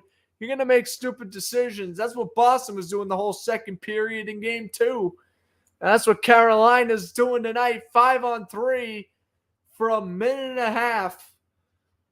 Canes win the draw. Slavin gets pinned to the wall by Marchand. Around the boards it goes. Pastrnak finds McAvoy. Offsides waved off. Pastrnak down low. Pastrnak gets it back. McAvoy. Pastrnak one-timer blocked by Pesce. Pastrnak again. Kick save. Coyle stopped. Oh, great save. But Kochnikov hugging the left-hand post and getting the much-needed whistle. This is playoff intensity right here. 2-1 game. The physicality is really picked up. What a pass from Pastrnak. Able to get the loose puck and able to find Coyle for a very good attempt. So Bergeron wins the draw. Goes right to McAvoy. Pass to Pastrnak. One-timer Marchand, and that one missed to the blocker's side. Pastrnak, McAvoy waiting. Marchand, they got McAvoy wide open at the top of the slot. Marchand takes a wrist shot instead. Save made. Marchand, McAvoy, another one-timer tipped wide by Bergeron. Pastrnak took the shot. Marchand, McAvoy. Back to Marchand, to McAvoy, Pastrnak, and again hugging the post. Great saves. Bruins keeping the puck in Carolina's zone, though. McAvoy shot tipped wide by Bergeron. Marchand, Bergeron trickles wide to the blocker's side. McAvoy again has it. Coyle.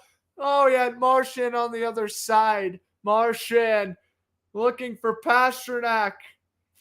Shot by Marchand, misses again to the blocker side. Pastrnak, Marchand bounced off his skate. Bruins still on the power play for another 25 seconds. Ian Cole's back out there. Pastrnak can't bury it home. Coyle to Marchand.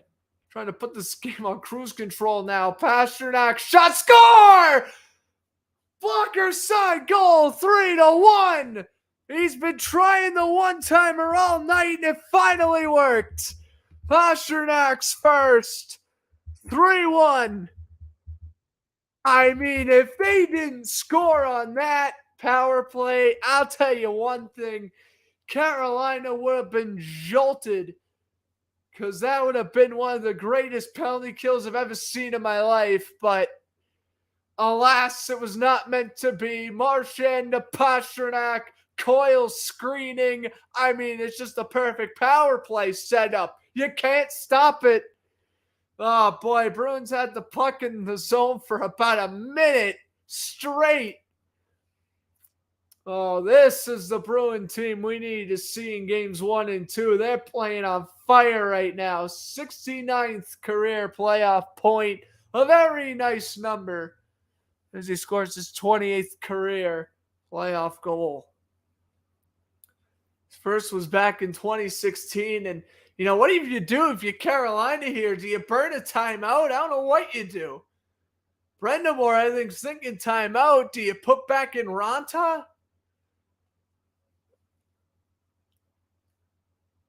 I don't know what's going on here. It's apparently, oh no, a stretcher has come out on the ice and they're heading to the Hurricanes penalty box, I believe. Oh no, what happened here? Oh no, this cannot be good. A player must have collapsed. Oh no.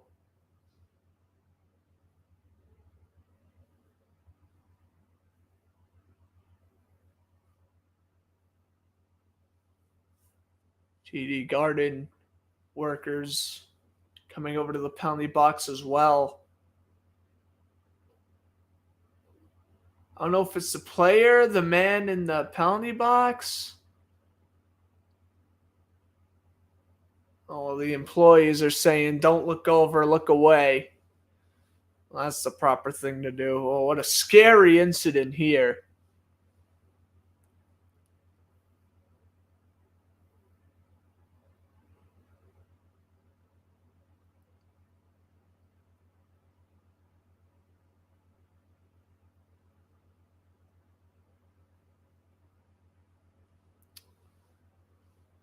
Ooh, this cannot be good.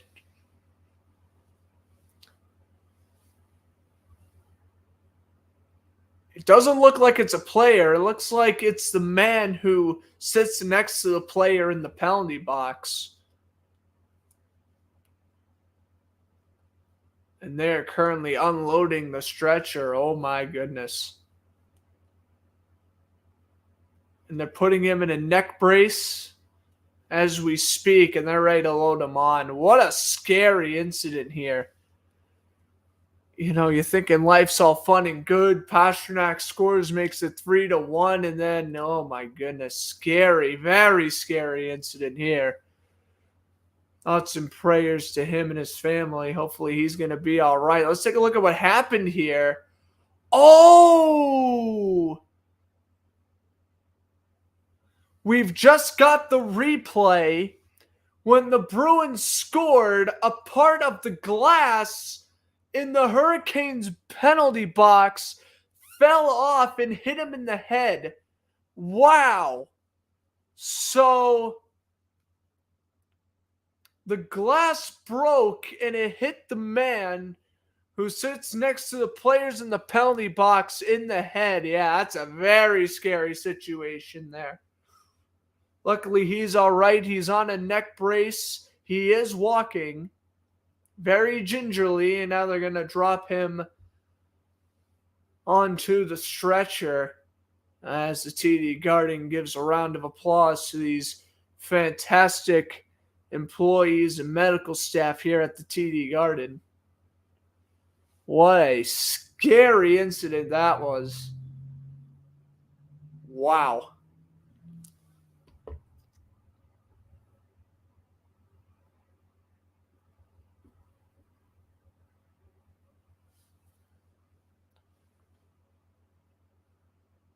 We will certainly give you an update when we get one, but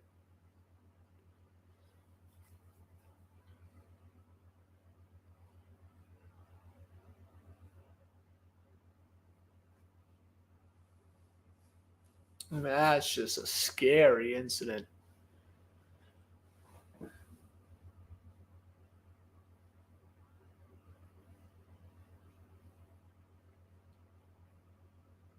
As they are now retrieved him from the penalty box, and now they are going to escort him, obviously, to an ambulance as the Bruins give him a little hit on the way by. Pastrnak giving him a rub on the shoe. Foligno was the first one there to greet him.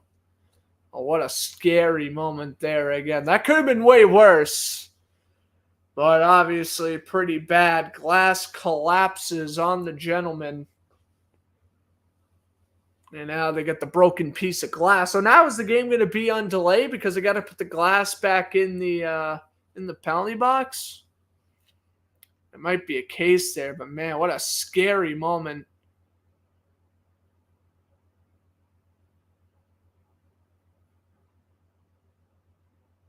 That's the first time I've seen the glass break in a playoff game, but first time I've seen it injure somebody, and boy, you hate to see this as they walk off into the TD Garden locker rooms.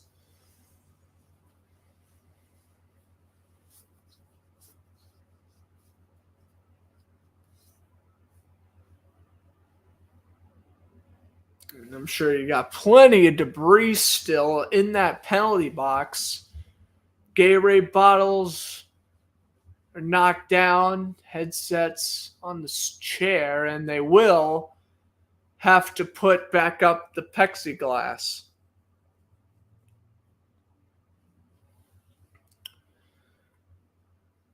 They'll shut the penalty box door for now. And again, that was a very scary incident. Prayers to the gentleman. But literally, someone can just walk right into the penalty box right now. There's a wide open hole on the left-hand side of the penalty box. No way! And a woman from the crowd. Oh, she must be security. I thought she was going to go jump right on in. Oh, no, she must be security or something. I mean, there were police officers in the general facility. Well, I just keep one of the officers there at all time. They're going to have to fix the glass during the intermission then. As we resume play, Ian Cole lost his helmet as him and Chris Wagner are still going at it. DeBrusk falls down. Wagner delivers the body on Niederreiter. D-to-D pass. It bounced off the stick of Brendan Smith. Oh, Clifton levels Smith. Connor Clifton with his best hit of the playoffs, and now Smith wants to go after Wagner. And now the whistle's gonna blow. Smith, he's blown a gasket. He's unsnapped his helmet. He's bleeding from his nose. Well, now I see why he's upset. He's bleeding from his nose. No boarding was called, and from one injury to the next. Oh, God. Clifton, though, what a hit. And Smith lost his stick, and then he went right after Wagner. Then Wagner punched him in the face afterwards. And then the whistle was blown after he realized, hey, his nose is bleeding. So now do they give Wagner a penalty? They very well might. I thought the rule book was if you draw blood, it's an automatic penalty. Hasn't always been the case. And that's definitely not the case in the NBA, but probably should be a case here as Chris Wagner's just been playing rough all night. I mean, Ian Cole's trying to take Wagner out of the play right there near the boards. And then Foligno takes a whack at Niederreiter. I mean, both these teams are getting very chippy. 4:19 to go, and I'm sure we're going to get some sort of penalty when we come back. But Cassie's clapping. He's like, I mean, you're wearing them down. You're crashing the net. You're getting rebounds. I mean, where was this the first two games? No idea, but the Bruins are up 3-1 off a goal by David Pastrnak. And by the way, still 2-0 Leafs over the Lightning. 76ers being the Heat, 51-46 third period. Or third quarter, rather. The Brewers and the Braves tied at 2 in the bottom of the fifth. I got a notification that Ronald Acuna Jr. hit a moonshot, 450 feet. Twins are up 1-0 over the Athletics in the bottom of the second, and the Tigers are up 1-0 over the Astros in the bottom of the second. White Sox still up 3-0 over the Red Sox in the top of the fifth.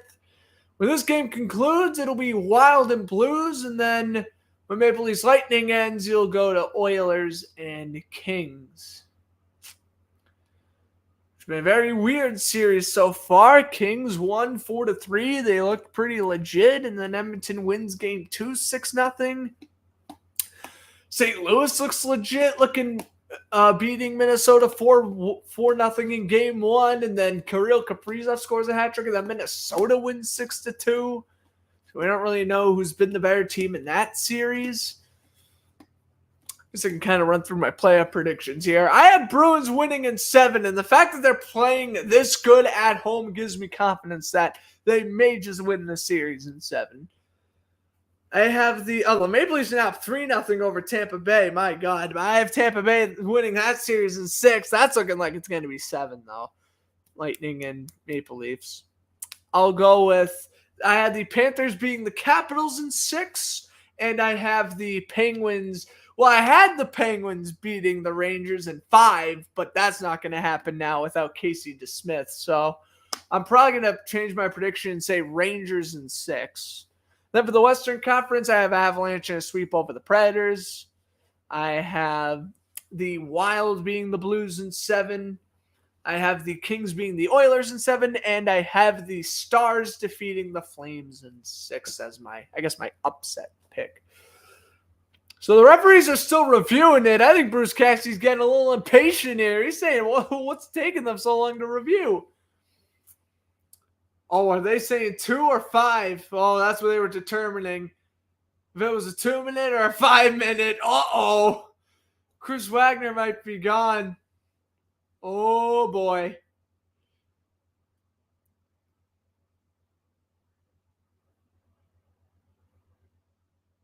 I'll talk it over with Bergeron. Clifton's in the box. It doesn't look like it was a 5-minute major, though.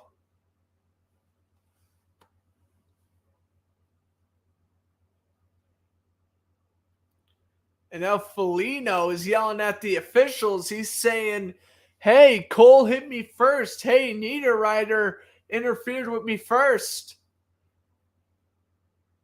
Ugh.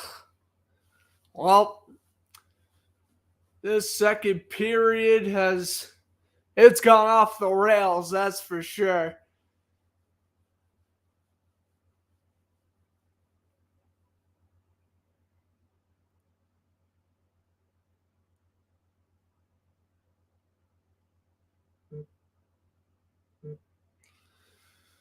$4:19 to go. Yep, just a regular 2-minute power play against Clifton. Yeah, I thought they were giving. I heard the referee say 5, and I'm like, are they giving him a 5? I would have said that was a little ridiculous if they gave him a 5 for that, but they didn't. Just a regular 2, which I do agree with. As Carolina brings it up ahead, the pass back to Teravainen. Semeshnikov pass down over to the left-hand side. Teravainen, one-timer, missed to the glove side. Carolina gets it back. Round the boards. Semeshnikov back over to the left-hand side. From blade to stick. Past Semeshnikov. Semeshnikov waiting, shooting, blocker, save. Puck goes back over to the left-hand side. Back down low. Semeshnikov again. Waits. D'Angelo. D to D. Fakes the shot. D'Angelo. Back over to Semeshnikov now. Walks in. Blocker save. Rebound off the pipe. And out towards the blue line. D'Angelo. Shot goes wide to the glove side. Semeshnikov. D'Angelo. Back down low. Nice passing here by Carolina. D'Angelo's shot. That one's blocked momentarily. D'Angelo gets it back. Pass over to the left wing. Centering pass didn't connect, and Boston clears to the final 25 seconds. D'Angelo, Martin Nikas. Nikas over the line. Finds Niederreiter to the final 10 seconds. Niederreiter has it there. Centering pass for Kakaniemi. Brings it back to Niederreiter as the power play is going to expire. Carolina still has yet to score on the power play. Jarvis blocked and cleared by Boston. Clifton in a race against Slavin, and Clifton's going to win the race. Take a shot on goal and a blocker save by Kochnikov. Wow. Connor Clifton won the puck race. How? I have no idea, but he did. McAvoy. Up ahead, Pasternak. Pasternak tries to find Marchand up ahead. Puck deflects into the Hurricane bench. We got a stoppage play with a minute 44 to go. Holy mackerel. What a second period we had. I mean, the first was pretty good too, but the second is way better period entertainment-wise. And that post shot, man, what a close chance by Teemu Teravainen. It skimmed off the pipe and was no good. Wow.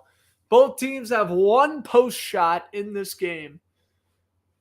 As Carolina goes D to D, around the boards it goes to the final minute 40. Brandon Carlo almost gets taken down. He does. Tries to feed it over to Eric Holla, though, and he does. I mean, what a great addition Eric Holla was going to be. No one thought he was going to be a good acquisition, but here comes Holla up the other way. Lost possession. At least he's showing speed. Marchand and Quayle got the assist on the Pasternak goal. As Taylor Hall sends it down low. Leaves it for Holla around the boards.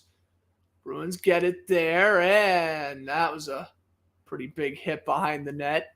McAvoy walked right into that one as we hit the final minute. Flipped into the zone by Jesper Fast. Matt Grzelcyk's there, and Fast will not lay the body on the left-handed defenseman. Kakaniemi back over near the blue line, and Pasternak will send it forward. Flips it. Tries to find Marchand, can't do it, and Marchand took out him anyway. Marchand just kept on skating, and he took out a Hurricane. Pasternak gives it back over to Riley. He tries to find Bergeron, and another pretty big hit in front of the Bruins bench, McAvoy. Here comes Carolina the other way. Jarvis almost gets laid out. Oh my gosh! Jarvis is the Bruins punching bag. Everything's bouncing off of him. D'Angelo to the final 10 seconds of the period. Oh, I'm shocked the Bruins didn't clobber him as he tried to enter the zone. 3-1 at the end of 2. Oh, this Bruins team. Now, this is the Bruins team that's fun to watch from the regular season. And they're not done yet. Marchand and Jarvis making sure they don't send each other a Christmas card come December. This is remarkable. Marchand getting underneath his opponent's skin as per usual. The hockey world despises it. The Bruins fans absolutely adore it. Third period coming up in 20 minutes. We're going to do a Sportical quiz now and kind of relax the broadcast a little bit because, oh my goodness, that period was just insane event after insane event.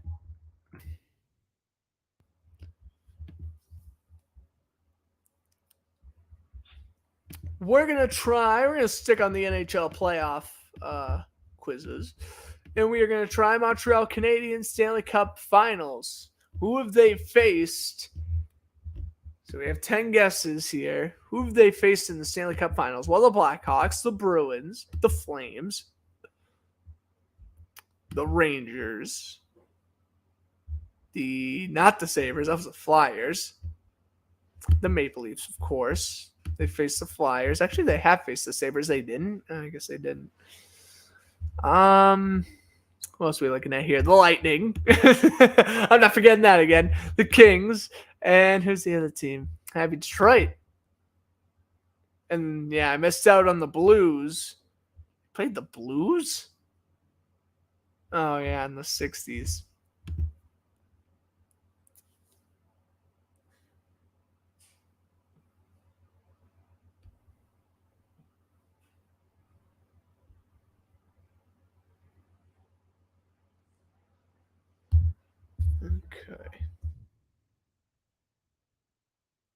Most fewest Stanley Cup finals.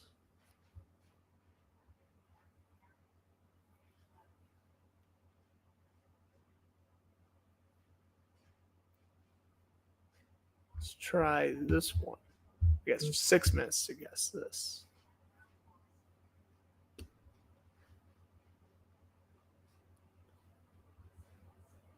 So we'll give it a shot in just a second.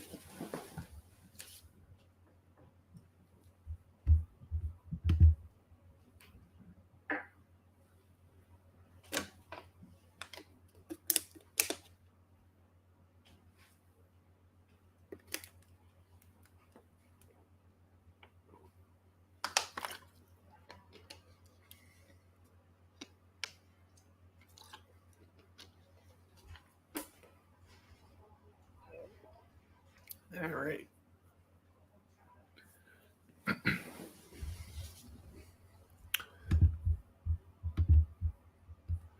Team has hoisted the cup 24 times. Montreal. All right, probably won't be doing much talking. I'm trying to focus.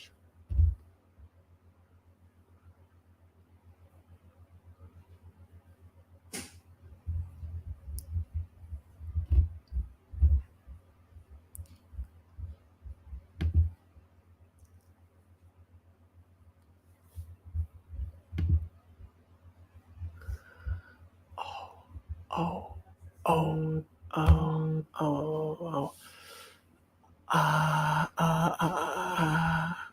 want to say Blackhawks. That was close. Let's go. 5 Stanley Cups. Oilers is 1. Penguins? Yes. 4. Islanders. And we got the Rangers. I don't want to click it in case it's wrong. I don't want to click it in case it's wrong. We're going to go for it. Let's go. Lightning. Who else has won the cup 3 times?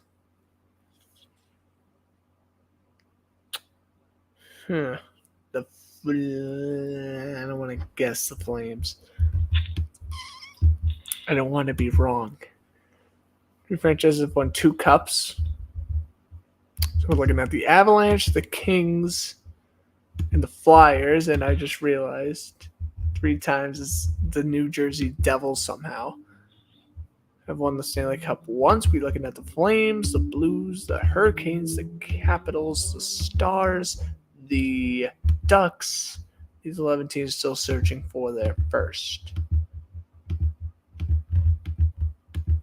Easy 100 right there, baby.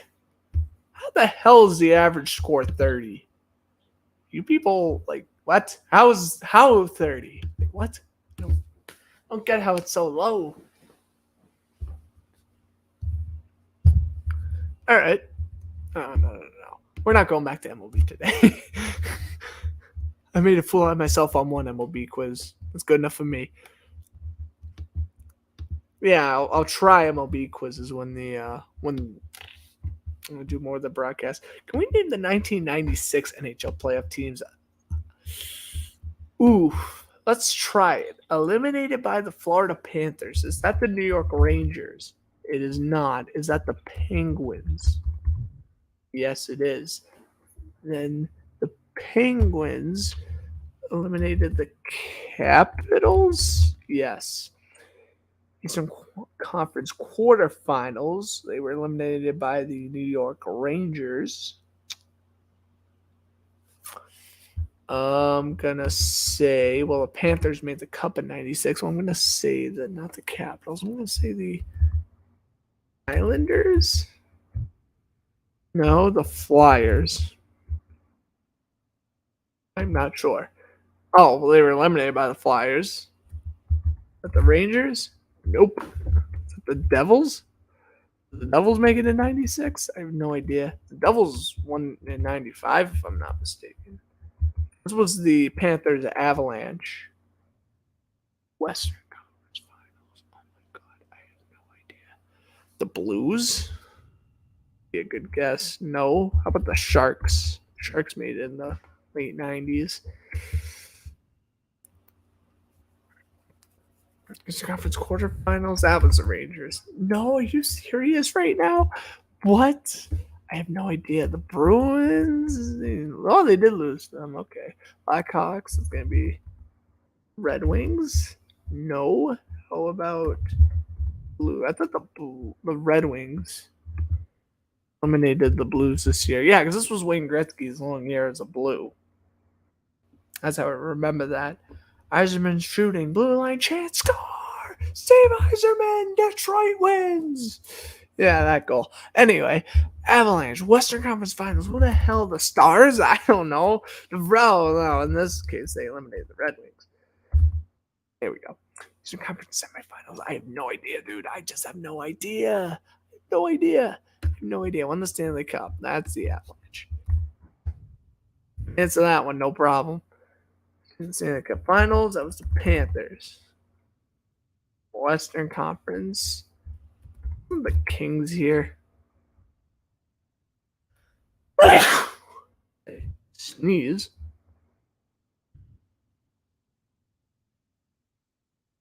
The Kings seriously not on here?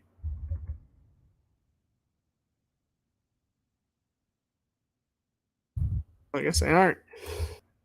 That might be all I'm getting. Hold on a second.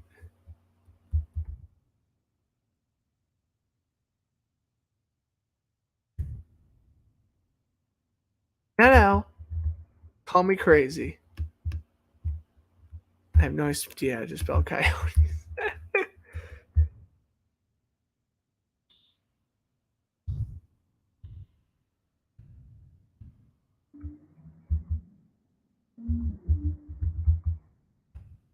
Now call me nuts. But with young Nikolai Habibulin, not right? Are you serious? Maybe it's just a different round. The Red Wings eliminated the Coyotes. I know for a fact they did. It's because they were the Jets, and I'm so stupid. There we go. I know my stuff. All right, Quebec Nordiques are next. I'm starting to remember stuff now, thankfully. They got eliminated by the Rangers. Now, which round? I have no idea. Well, the Rangers only advanced to one round, so that's simple enough. What? That's not right? Am I thinking, so I was thinking 94, 95 playoffs. No. I was thinking the wrong year. Nope. Okay, that's not cool. Sabres? They make the playoffs this year? Probably not. All right, 8 for 16. I went 50%. Let's see here. Eastern. Oh, wow. The average was 76. That's very disappointing. Okay. Maple Leafs lost to the Blues. Oh, yeah, because this was back when the Maple Leafs were in the West. Then we have the Vancouver losing to Colorado. Okay. The Avalanche defeated the Blackhawks. I should have guessed that. The Penguins defeated the Rangers. Yep. Blackhawks eliminated the Flames. Panthers eliminated the Flyers. Lightning got eliminated by the Flyers. Really? Tampa Bay made the playoffs? What the hell? And then the Canadiens got eliminated by the Rangers. Really? The Lightning made the 96 playoffs. Well, you can learn something new every day. That was a fun one. I bet NFL quiz, I would have aced that. No problem. Actually, let's try that. Let's try it. NFL playoffs. I know. Football on a hockey broadcast, but I want to build my confidence.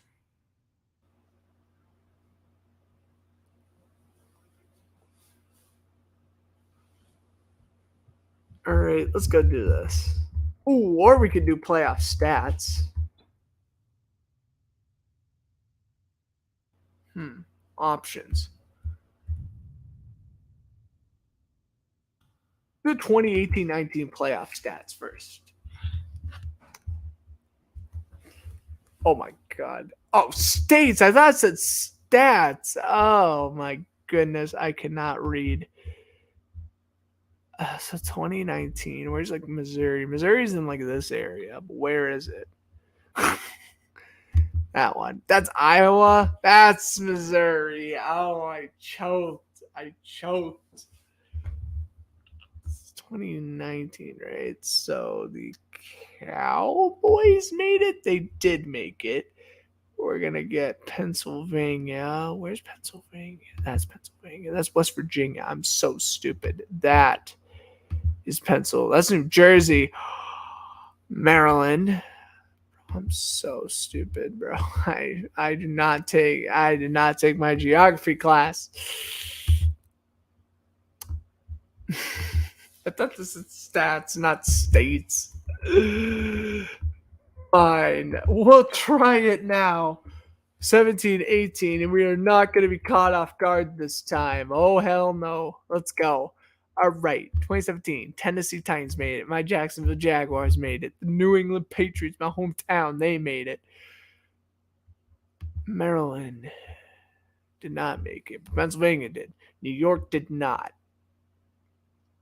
Missouri did. Go Chiefs. The Rams. Yes. 2017 was not the Cowboys year. Well, Minnesota made it.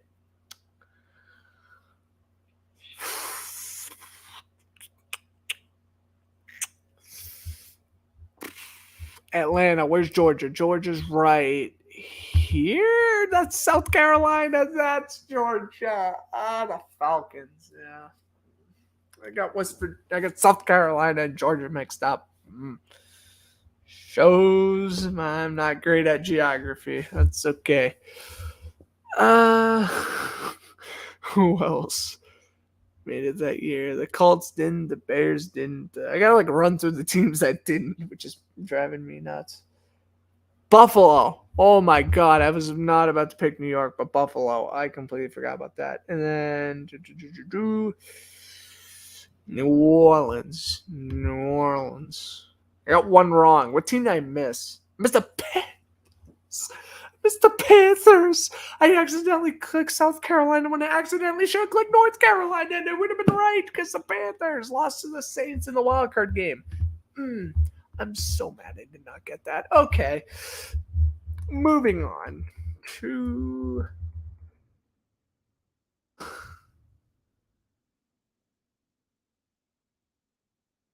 the backup QBs who have led their team to a playoff win. Yo, this looks like a really fun quiz to take. Oh, and I get to name them too. All right, this is move on. We're moving on. This is Danny White. This is Pastorini. Dan Pastorini? Yes. This is going to be Phil Simms. Well, Scott Bruner replaced Phil Simms. This is going to be Fuller and replaced Jim McMahon. So we're going to go with Tarkenton here. That's Bobby Lee. And then we're going to go with this guy be Jaworski. Ron Jaworski. Yep, Ron Jaworski. Oh, and it was Jaworski who started. Good. Okay, we have Wade Wilson starting for an injured Tony Kramer. We have the Bears. This is Mike Tomzak. I don't know how to spell Tomzak, though.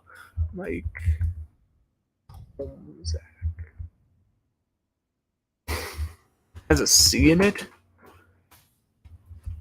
I wouldn't have known. Again, injured Jim McMahon. Is this Tomzak again?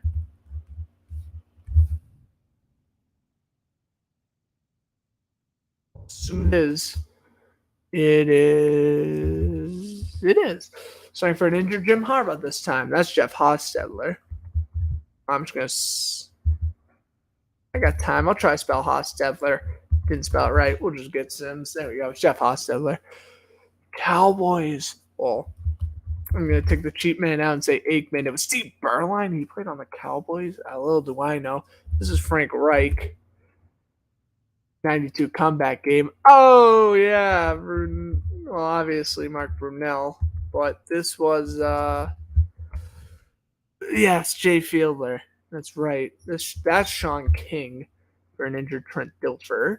Aaron Brooks for an injured, I have no idea. Injured Jeff Blake. Bledsoe came in release of Brady. spelled Bledsoe wrong? I guess I did. There we go. This is Jeff Garcia replacing Donovan McNabb in 06.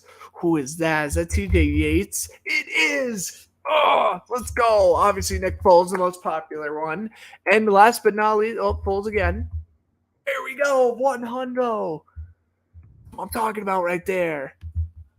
That's a 100 on NFL quiz. We got a bunch of 100s on some NHL quizzes. We got like a 30 on a baseball quiz that we do not talk about. We're doing good. What's up, Alex? Thanks for stopping by. The Bruins win. I got a surprise. Oh, good. I hope it's a good game alert then, Alex. The Bruins should win. If they don't win, you will be seeing me melt down if the Bruins lose this game somehow. It has been fantastic. They were trailing 1-0, but then Coyle, Marchand, and Pasternak have all scored. The offense has been quiet. This entire series is finally awoken. And now we begin the third soon. It's a surprise game alert picture. A surprise game alert picture. All right. I'll make sure you'll do the posts then.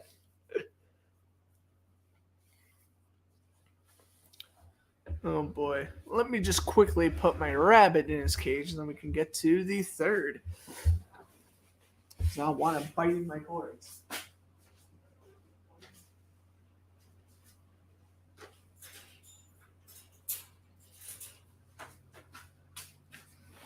He probably doesn't like me now, but I want biting my cords. Anyway, third period about to begin. The Carolina winning the faceoff, but the Bruins quickly gaining possession. That puck deflects that play. All right, so I'll stay ready because I don't expect the Bruins to blow this. Power skate security guard in his cage. Yeah. The rabbit's been put away for the night. My cat was down here a second ago, too. I was hoping my cat was going to make a cameo. He didn't. He stinks. He never jumps up on the couch when I'm commentating. Well, he did that one time when I was like commentating NASCAR. Anyway.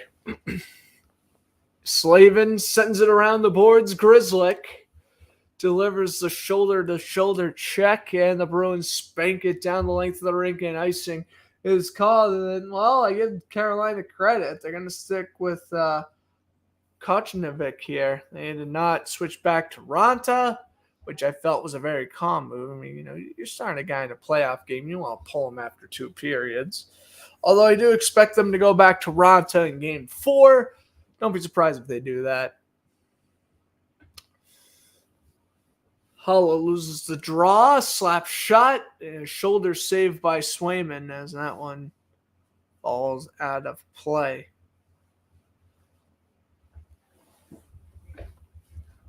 Take a look again here. Slavin. A nice shot on goal. Nice shoulder save. But deflected out of play. But I'll tell you this much. Slavin, 22 career points in 33 career playoff games. 2 goals, 20 assists. Stahl wins the draw. Slavin, D to D. Here's a slap shot. And Swayman makes a great save on D'Angelo. So last time the Bruins won a playoff series last year against Washington. Last time Carolina won a playoff series was the play-in round against the Rangers back in the bubble. It was back in the good old COVID days of playoff hockey from 11 a.m. to 11 p.m. At least that was the case if you lived in the East Coast anyway. As this one bounced off the glass, and Craig Smith sends it forward. Smith's shot. That one's goes to the blocker's side. Smith gets it back a shot. Tries to rip it glove side. couldn't do it. Clifton keeps the off. All right, he does go offside, so then we get a whistle.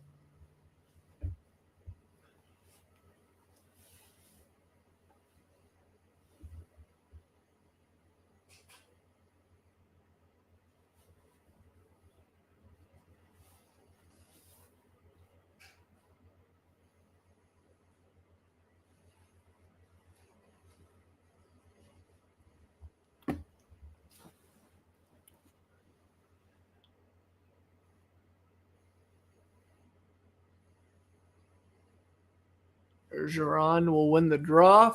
That one slapped into the boards. That one ricochets off the wall and couldn't get it as Marchand. Carolina sends it up ahead until McAvoy lays out Jarvis.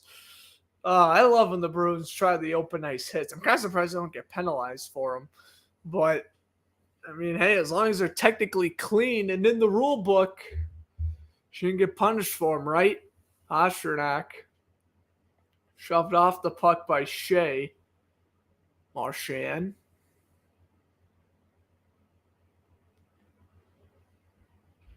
Lost possession.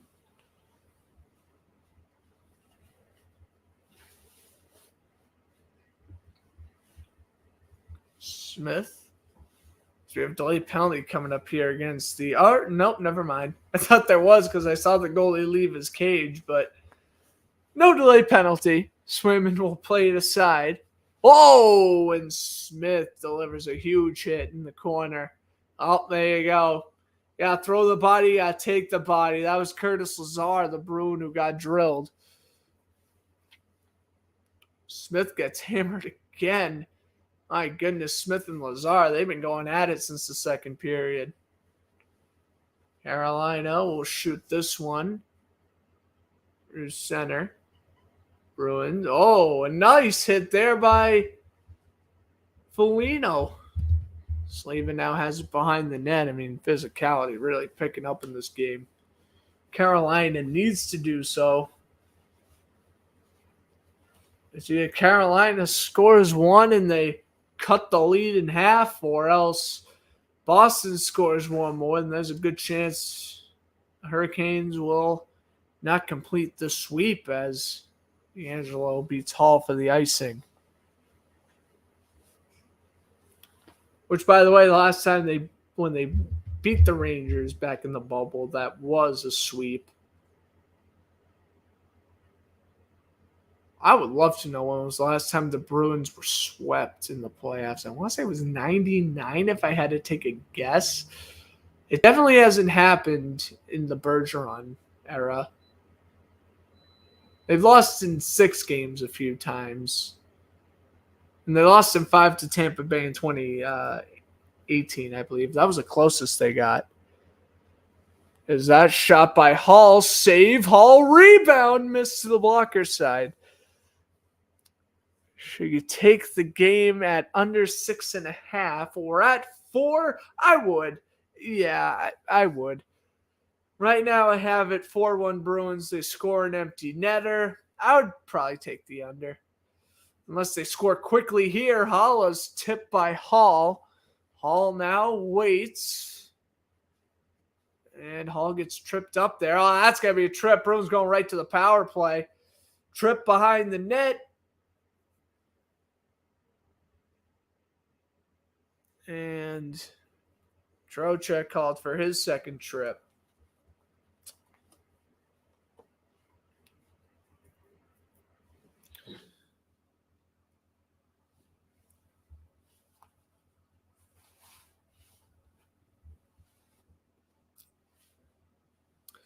Let's see. Up right there. Trocheck trips Hall. He tripped Nosek as well. That could be a 2-for-1 right there, but they'll only call one, which I think they're going to call the Nosek trip.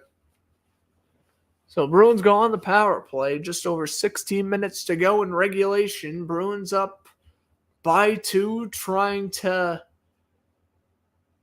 come back in this series. You'll take it? All right. I don't give the best betting advice, but yes, I would take the under 6.5 here. Because I don't think We're going to see more than 2 more goals anyway. Here's Marchand. Centering pass for Bergeron, who finds Pastrnak, and he shot that one over the net. That's down low. Hall fakes. Pastrnak again. Back to Hall. He scores glove side. 4-1. Taylor Hall beat him glove side. I mean, Kochnikov fell. And that was the end of that. Pastrnak cross crease. No problem. For Taylor Hall, his second of the playoffs. Well, there's your 4-1 goal. Good fake pass by Hall originally. Pastrnak back to Hall. I sensed it watching game 2. Home ice advantage means everything in this series, and clearly shown tonight. I mean, if you saw the Bruins game 1 and 2, you truly thought Carolina was sweeping. And come back to the comforts of TD Garden and look at them now. They're the ones doing the destruction. And oh boy, am I going to do some trolling later on social media. Everyone who said Canes in 4, it's not going to be a good night for them. I can assure you that much. As Jeremy Swayman is just 15 and a half minutes away from winning his first ever playoff game as a pro. He was fantastic in Providence. Didn't win a Calder Cup there, but did win a couple of playoff series. Also, Providence got eliminated by the Bridgeport Islanders a couple of nights ago, so the Providence Bruins season is over, as Foligno and Smith kind of sort of go at it. And we're going to get a whistle.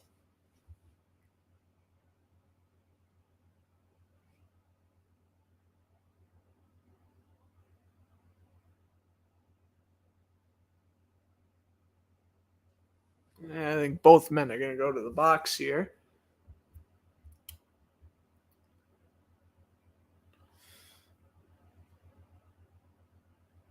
He's going to call for the cross check, and then Smith for after the play.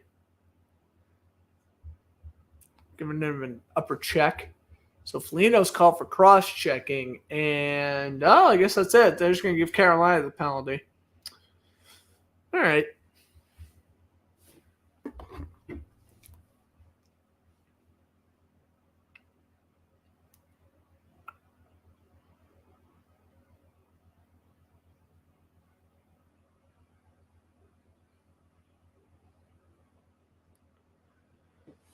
A shot by Aho is blocked. D'Angelo pass to Teravainen off the boards. D'Angelo, here's a shot. That one goes wide to the blocker's side.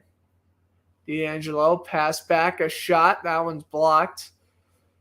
Back over to the blue line. Teravainen finds a man. Back at the blue line.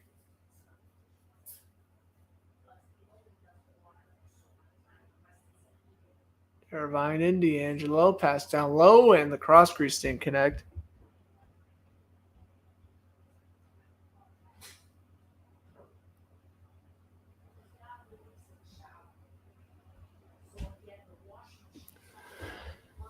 Here's a shot down low. That one's tipped wide.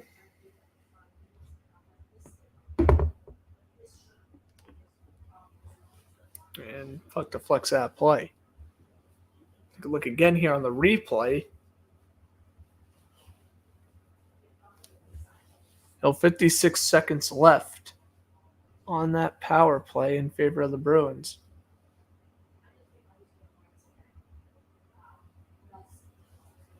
That one's cleared as Boston wins the faceoff. Slavin. Up ahead at Kakaniemi, the Nita Rider, off the boards. So Hall scores second goal of the playoffs. Pastrnak and Marchand with the assists. Carolina now plays it off the boards. Marchand with speed. And goes on in. Oh, tried to dangle around a defenseman. Marchand gets it back. Oh, and he tried to dangle around another guy. Couldn't do it, though. Oh, Brad Marchand, tremendous effort, though. Trocheck down low, off the boards. Slavin. Pass back. Oh, man. Slavin, it was out of the reach of him. Slavin. Out from behind the net.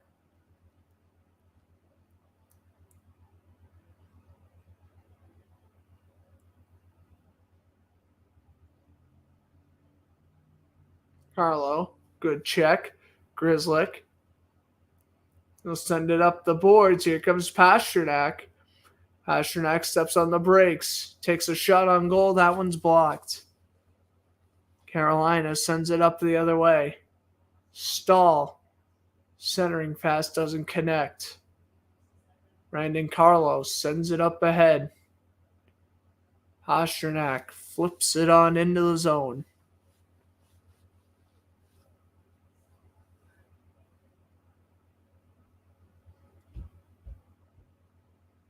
Bruins keep it down low, and that shot save made with 12:16 to go. Eric Hall on the doorstep. Orland Bruins, Taylor Hall increases the lead. We'll be back after this commercial break.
Back at a commercial break.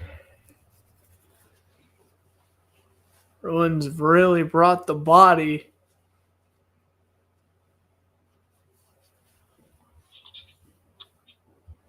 Hits are even at 26 apiece.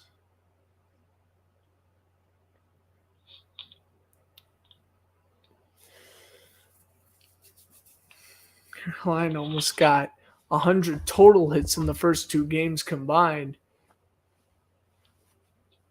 Hall, shot, Smith, Halla. He did cover the puck. I thought Halla may have, he could have gotten a wraparound, and that would have definitely been a 5-1 goal. So 12:03 to go. We'll get another face-off.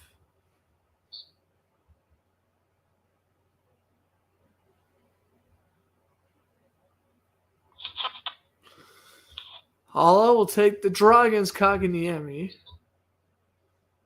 Goal 24-21 in favor of Boston. Halla will lose the draw, and Carolina will send it up the rink. And it's icing.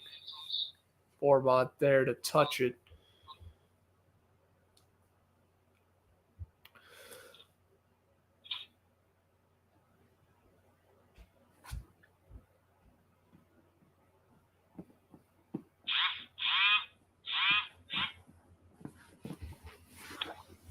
Is up taken here to the blocker side of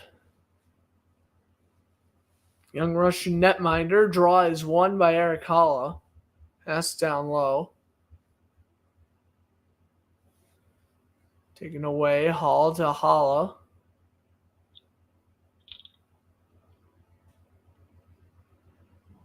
Here's Hall. Hall tries to get his way around the net. Here's the pass.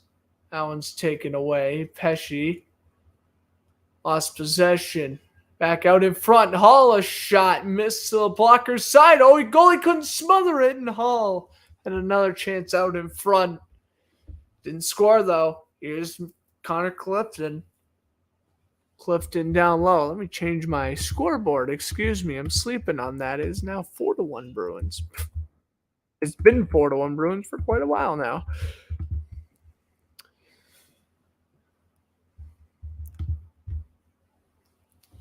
Round the boards. Laid to stick. Carolina defenseman lost his stick, and that's going to be a whistle. Curtis Lazar and Brady Shea.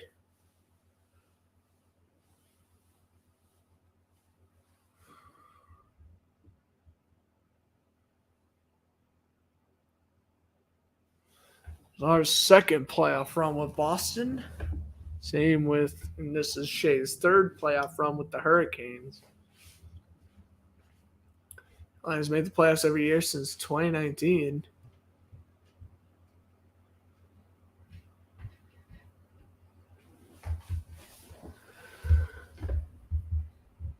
Bruins made the playoffs every year since 2016. What's up, Dweebla Hope? Thanks for stopping by, as always. Much better news tonight, my friend. Bruins up 4-1 with 10 minutes to go. Ready to tie this series. Or, well, rather cut the series lead in half. Maybe they'll tie it come Sunday, but that'll be a different broadcast. As I'll actually probably be my next broadcast because I will be busy Saturday afternoon after all. So, no Celtics Bucks commentary and no surprise Kentucky Derby commentary. As that shot, save made. Here is Nick Foligno again, the rebound. I also like how they're keeping the fourth line out here. Letting the fourth line get some more playing time. Oh, excuse me.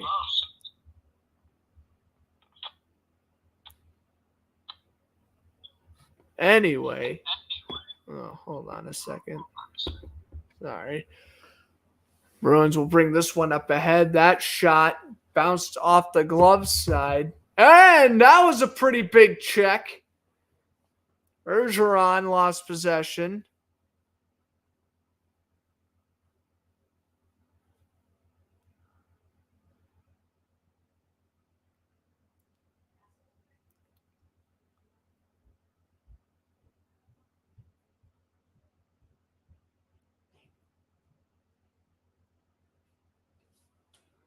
Swayman plays it aside for Smeshnikov. Wild unfortunately had Kirill Kaprizov. Get a hat trick. That's right. Wild did have Kaprizov get the hat trick, which was nice.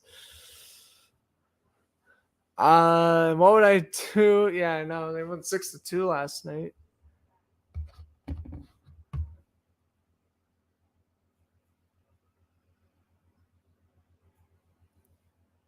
Hold on here.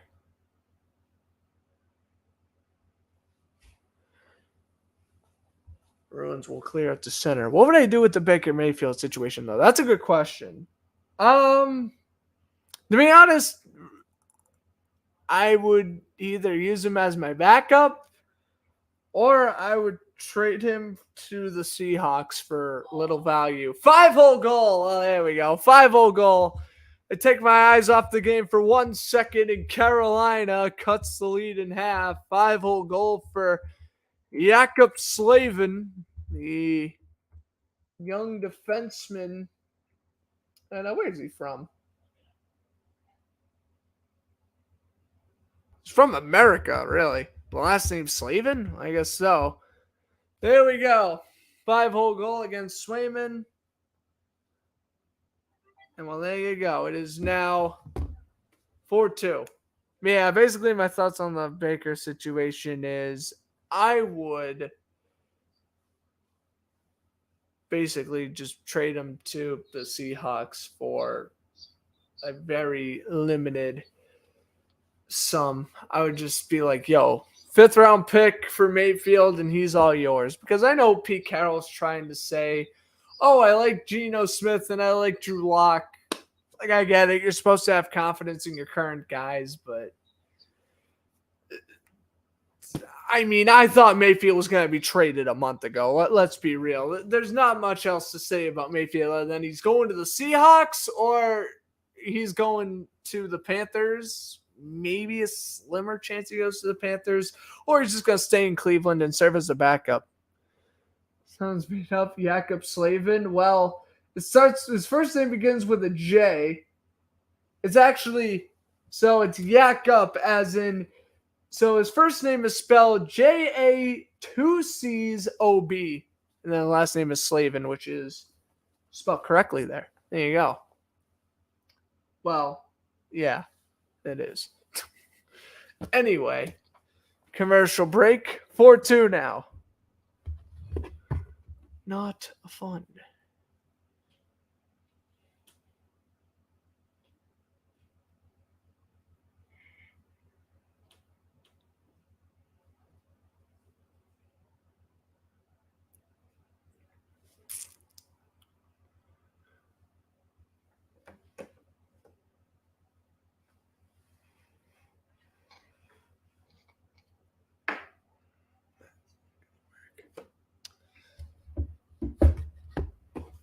Yeah, Jakob Slavin scores a goal.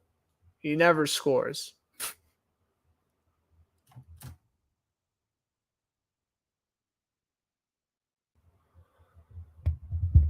But anyway, 4-2. Carroll would have a right to be comfortable if it was Bortles on the. Yeah, no. If the Seahawks signed Bortles, I would be like, don't do anything. Like, don't sign anybody. I mean, to be fair, I would rather have Blake Bortles than Geno Smith or Drew Lock. Just an FYI on that front.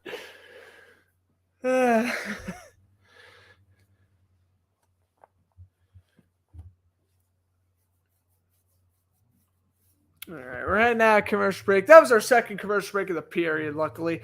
This period gets kind of boring. I don't know. These games get kind of boring when they become like 2-3 goal leads. And they get a little boring for a while. But then you get excited for the last couple of minutes. Because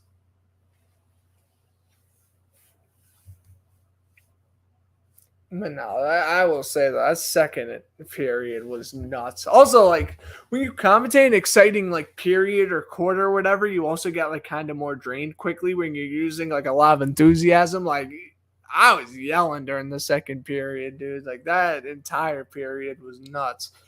From beginning to end, and now, you know, it was 4-1 for a while. Now it's 4-2 off the Jakob Slavin goal. But, yeah, no. Now it's like, the game's chilled out a little bit. Oh, never mind. DeBrusco hit the guy's skate and it bounces into the corner.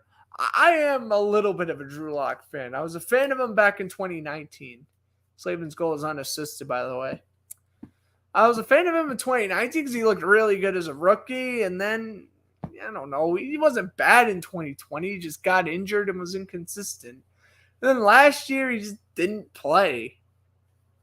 So, I don't know. He played the Week 18 game. Didn't necessarily play horrible. He just didn't play that good. But, yeah, I'm a fan of him, I guess. I mean, I would definitely rather see him play than Geno Smith. I mean, no offense to Geno Smith, but I would much rather see Drew Lock play. I think that would just make the Seahawks more watchable. Here's a shot saved made by Swayman on Brady Shea. I just realized I'm going to be in college by the time football season starts. How am I going to commentate football? I don't know.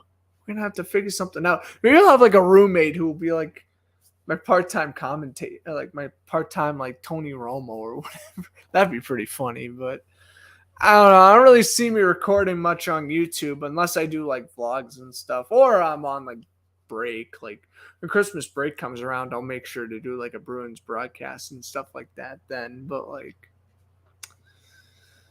I don't know. I won't be doing the weekly commentaries anymore, which I don't know. That'll be kind of sad. But at that point, I'll be learning how to broadcast more professionally. So I am definitely looking forward to that. Marchand over to McAvoy. Slap shot missed the blocker side. Down to the final 7 minutes of regulation. It is now 4-2 in favor of Boston. Puck bounces off the boards. Marchand looking for Pastrnak, and he takes a slap shot way out of the crease. Was Kochnikov, and he made the save. Final 6:40. On the boards, Hall lost possession to Brendan Smith. Jordan Martin hook. Ooh, big hit there by Teravainen on Grzelcyk. And then Grzelcyk tripped over the official. Oh my goodness, get out of the way, referee. They're playing interference here. I don't like it. Back over to the obviously unintentional. But you know me. You got to overblow a small situation. That's what I'm known best for. Especially when commentating the Bruins in the playoffs. Carlo will play around for Smith. He lost possession. Bruins will now bring it up ahead. Off the stick of Smith, centering pass, doesn't connect. Carlo takes a hit. Around the boards, Kakaniemi. Hurricanes been the Bruins up for the last minute. Smith walks in and it's blocked. That could have definitely been the 4-3 goal. If he waited and went all the way to the right side of the net, that could have definitely been a goal. Here's a shot, missed the glove side. I believe that was Marchand on the shot attempt. Carolina's got to score 2 in the final 5 here. Swayman dishes it around for McAvoy. And hey, interference with Swayman, and none of the Bruins saw it. Oh man, they would have been going after Swayman, or rather, they would have been going after the Hurricane player who interfered with Swayman if they saw it. The dang Hurricane player, he tried to run over Swayman when the Bruins had their backs turned. Conspiracy theories. No, I'm playing, but obviously kidding, but man, oh man, you hate to see a goalie get run over. Well, here comes Craig Smith, or rather Thomas Nosek. I saw the 2 and I assumed it was Smith. Nosek has it back off the pass from Coyle. And bounced off O'Reilly's stick, and Carolina goes up with speed. Sebastian Aho lost possession. Boston flips it back into Carolina's end of the final 4:15. Riley off the glass. Aho keeps in. Oh, big collision near the blue line. Back at center ice, skating back and shooting it in.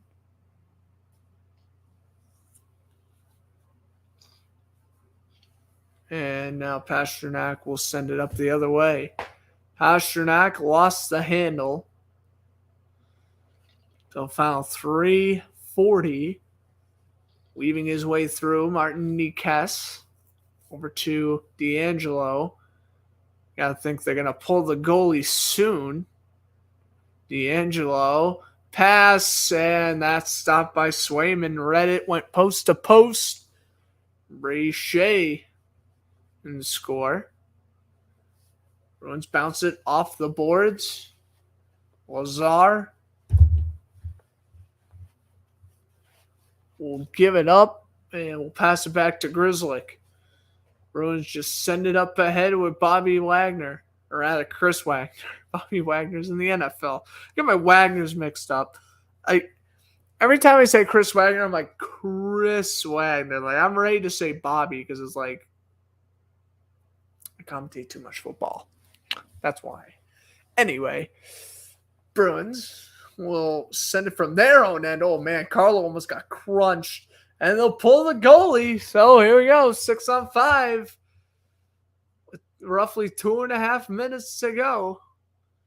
Bruins trying to make it a 3-goal lead. Carolina trying to cut the deficit to 1.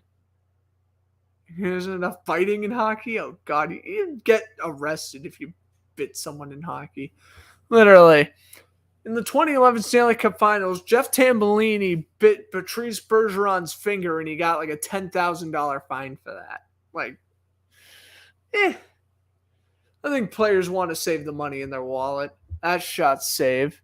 And that shot will go wide. Here's a shot. That one stopped.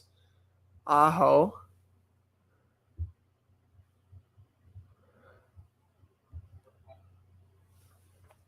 Back over to the right-hand side boards. TV froze for a second, and now, it looked like McAvoy got hit from behind, but the Bruins clear it anyway. Is that a play against Boston? It will be.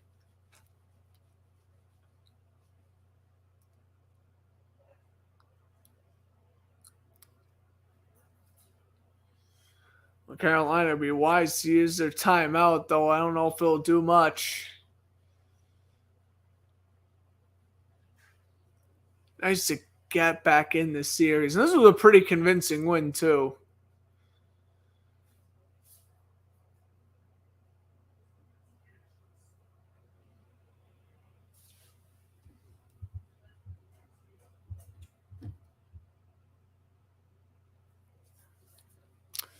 Let's take a look at the save of the game. They're going to give it to Swayman, robbing Nino Niederreiter. What was that? Back in the second period, he just sprawled out his legs and made a terrific save. He's made 24 saves tonight. That's his playoff debut. Yes, they do have confidence in the Celtics. I think they're going to split in Milwaukee. They're going to win Game 5. And then they're going to shut the door in Game 6. That's what I think is going to happen with the Celtics. And it'll be Celtics Heat Eastern Conference Finals, which will eventually be Celtics Warriors NBA Finals.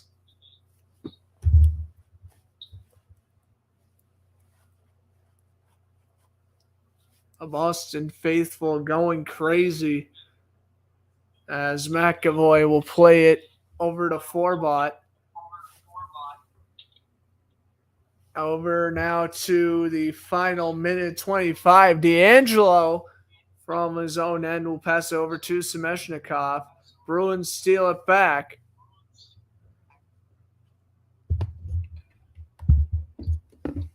Carolina now.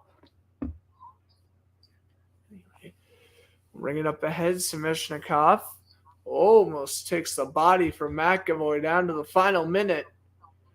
D'Angelo waits on the slap shot, finds Trocheck. Trocheck shot, no. Teravainen behind the cage, plays it around for Trocheck.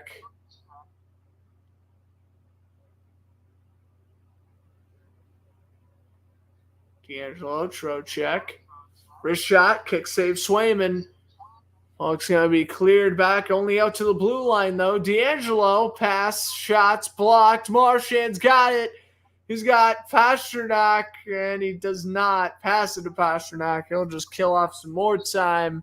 The final 20 seconds.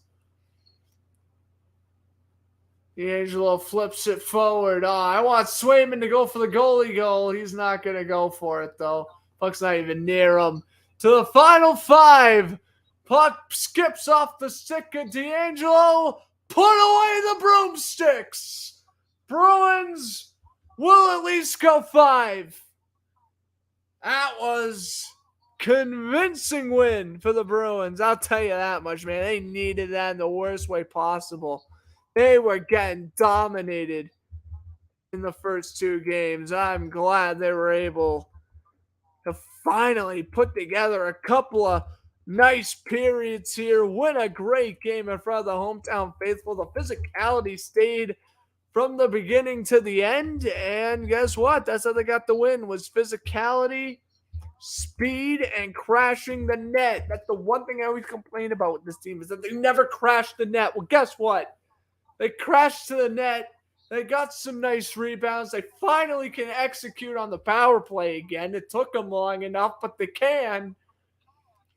And we're going to get ready for the Allmark Swayman hug. First career playoff win in the books for the former goalie prospect out of UMaine.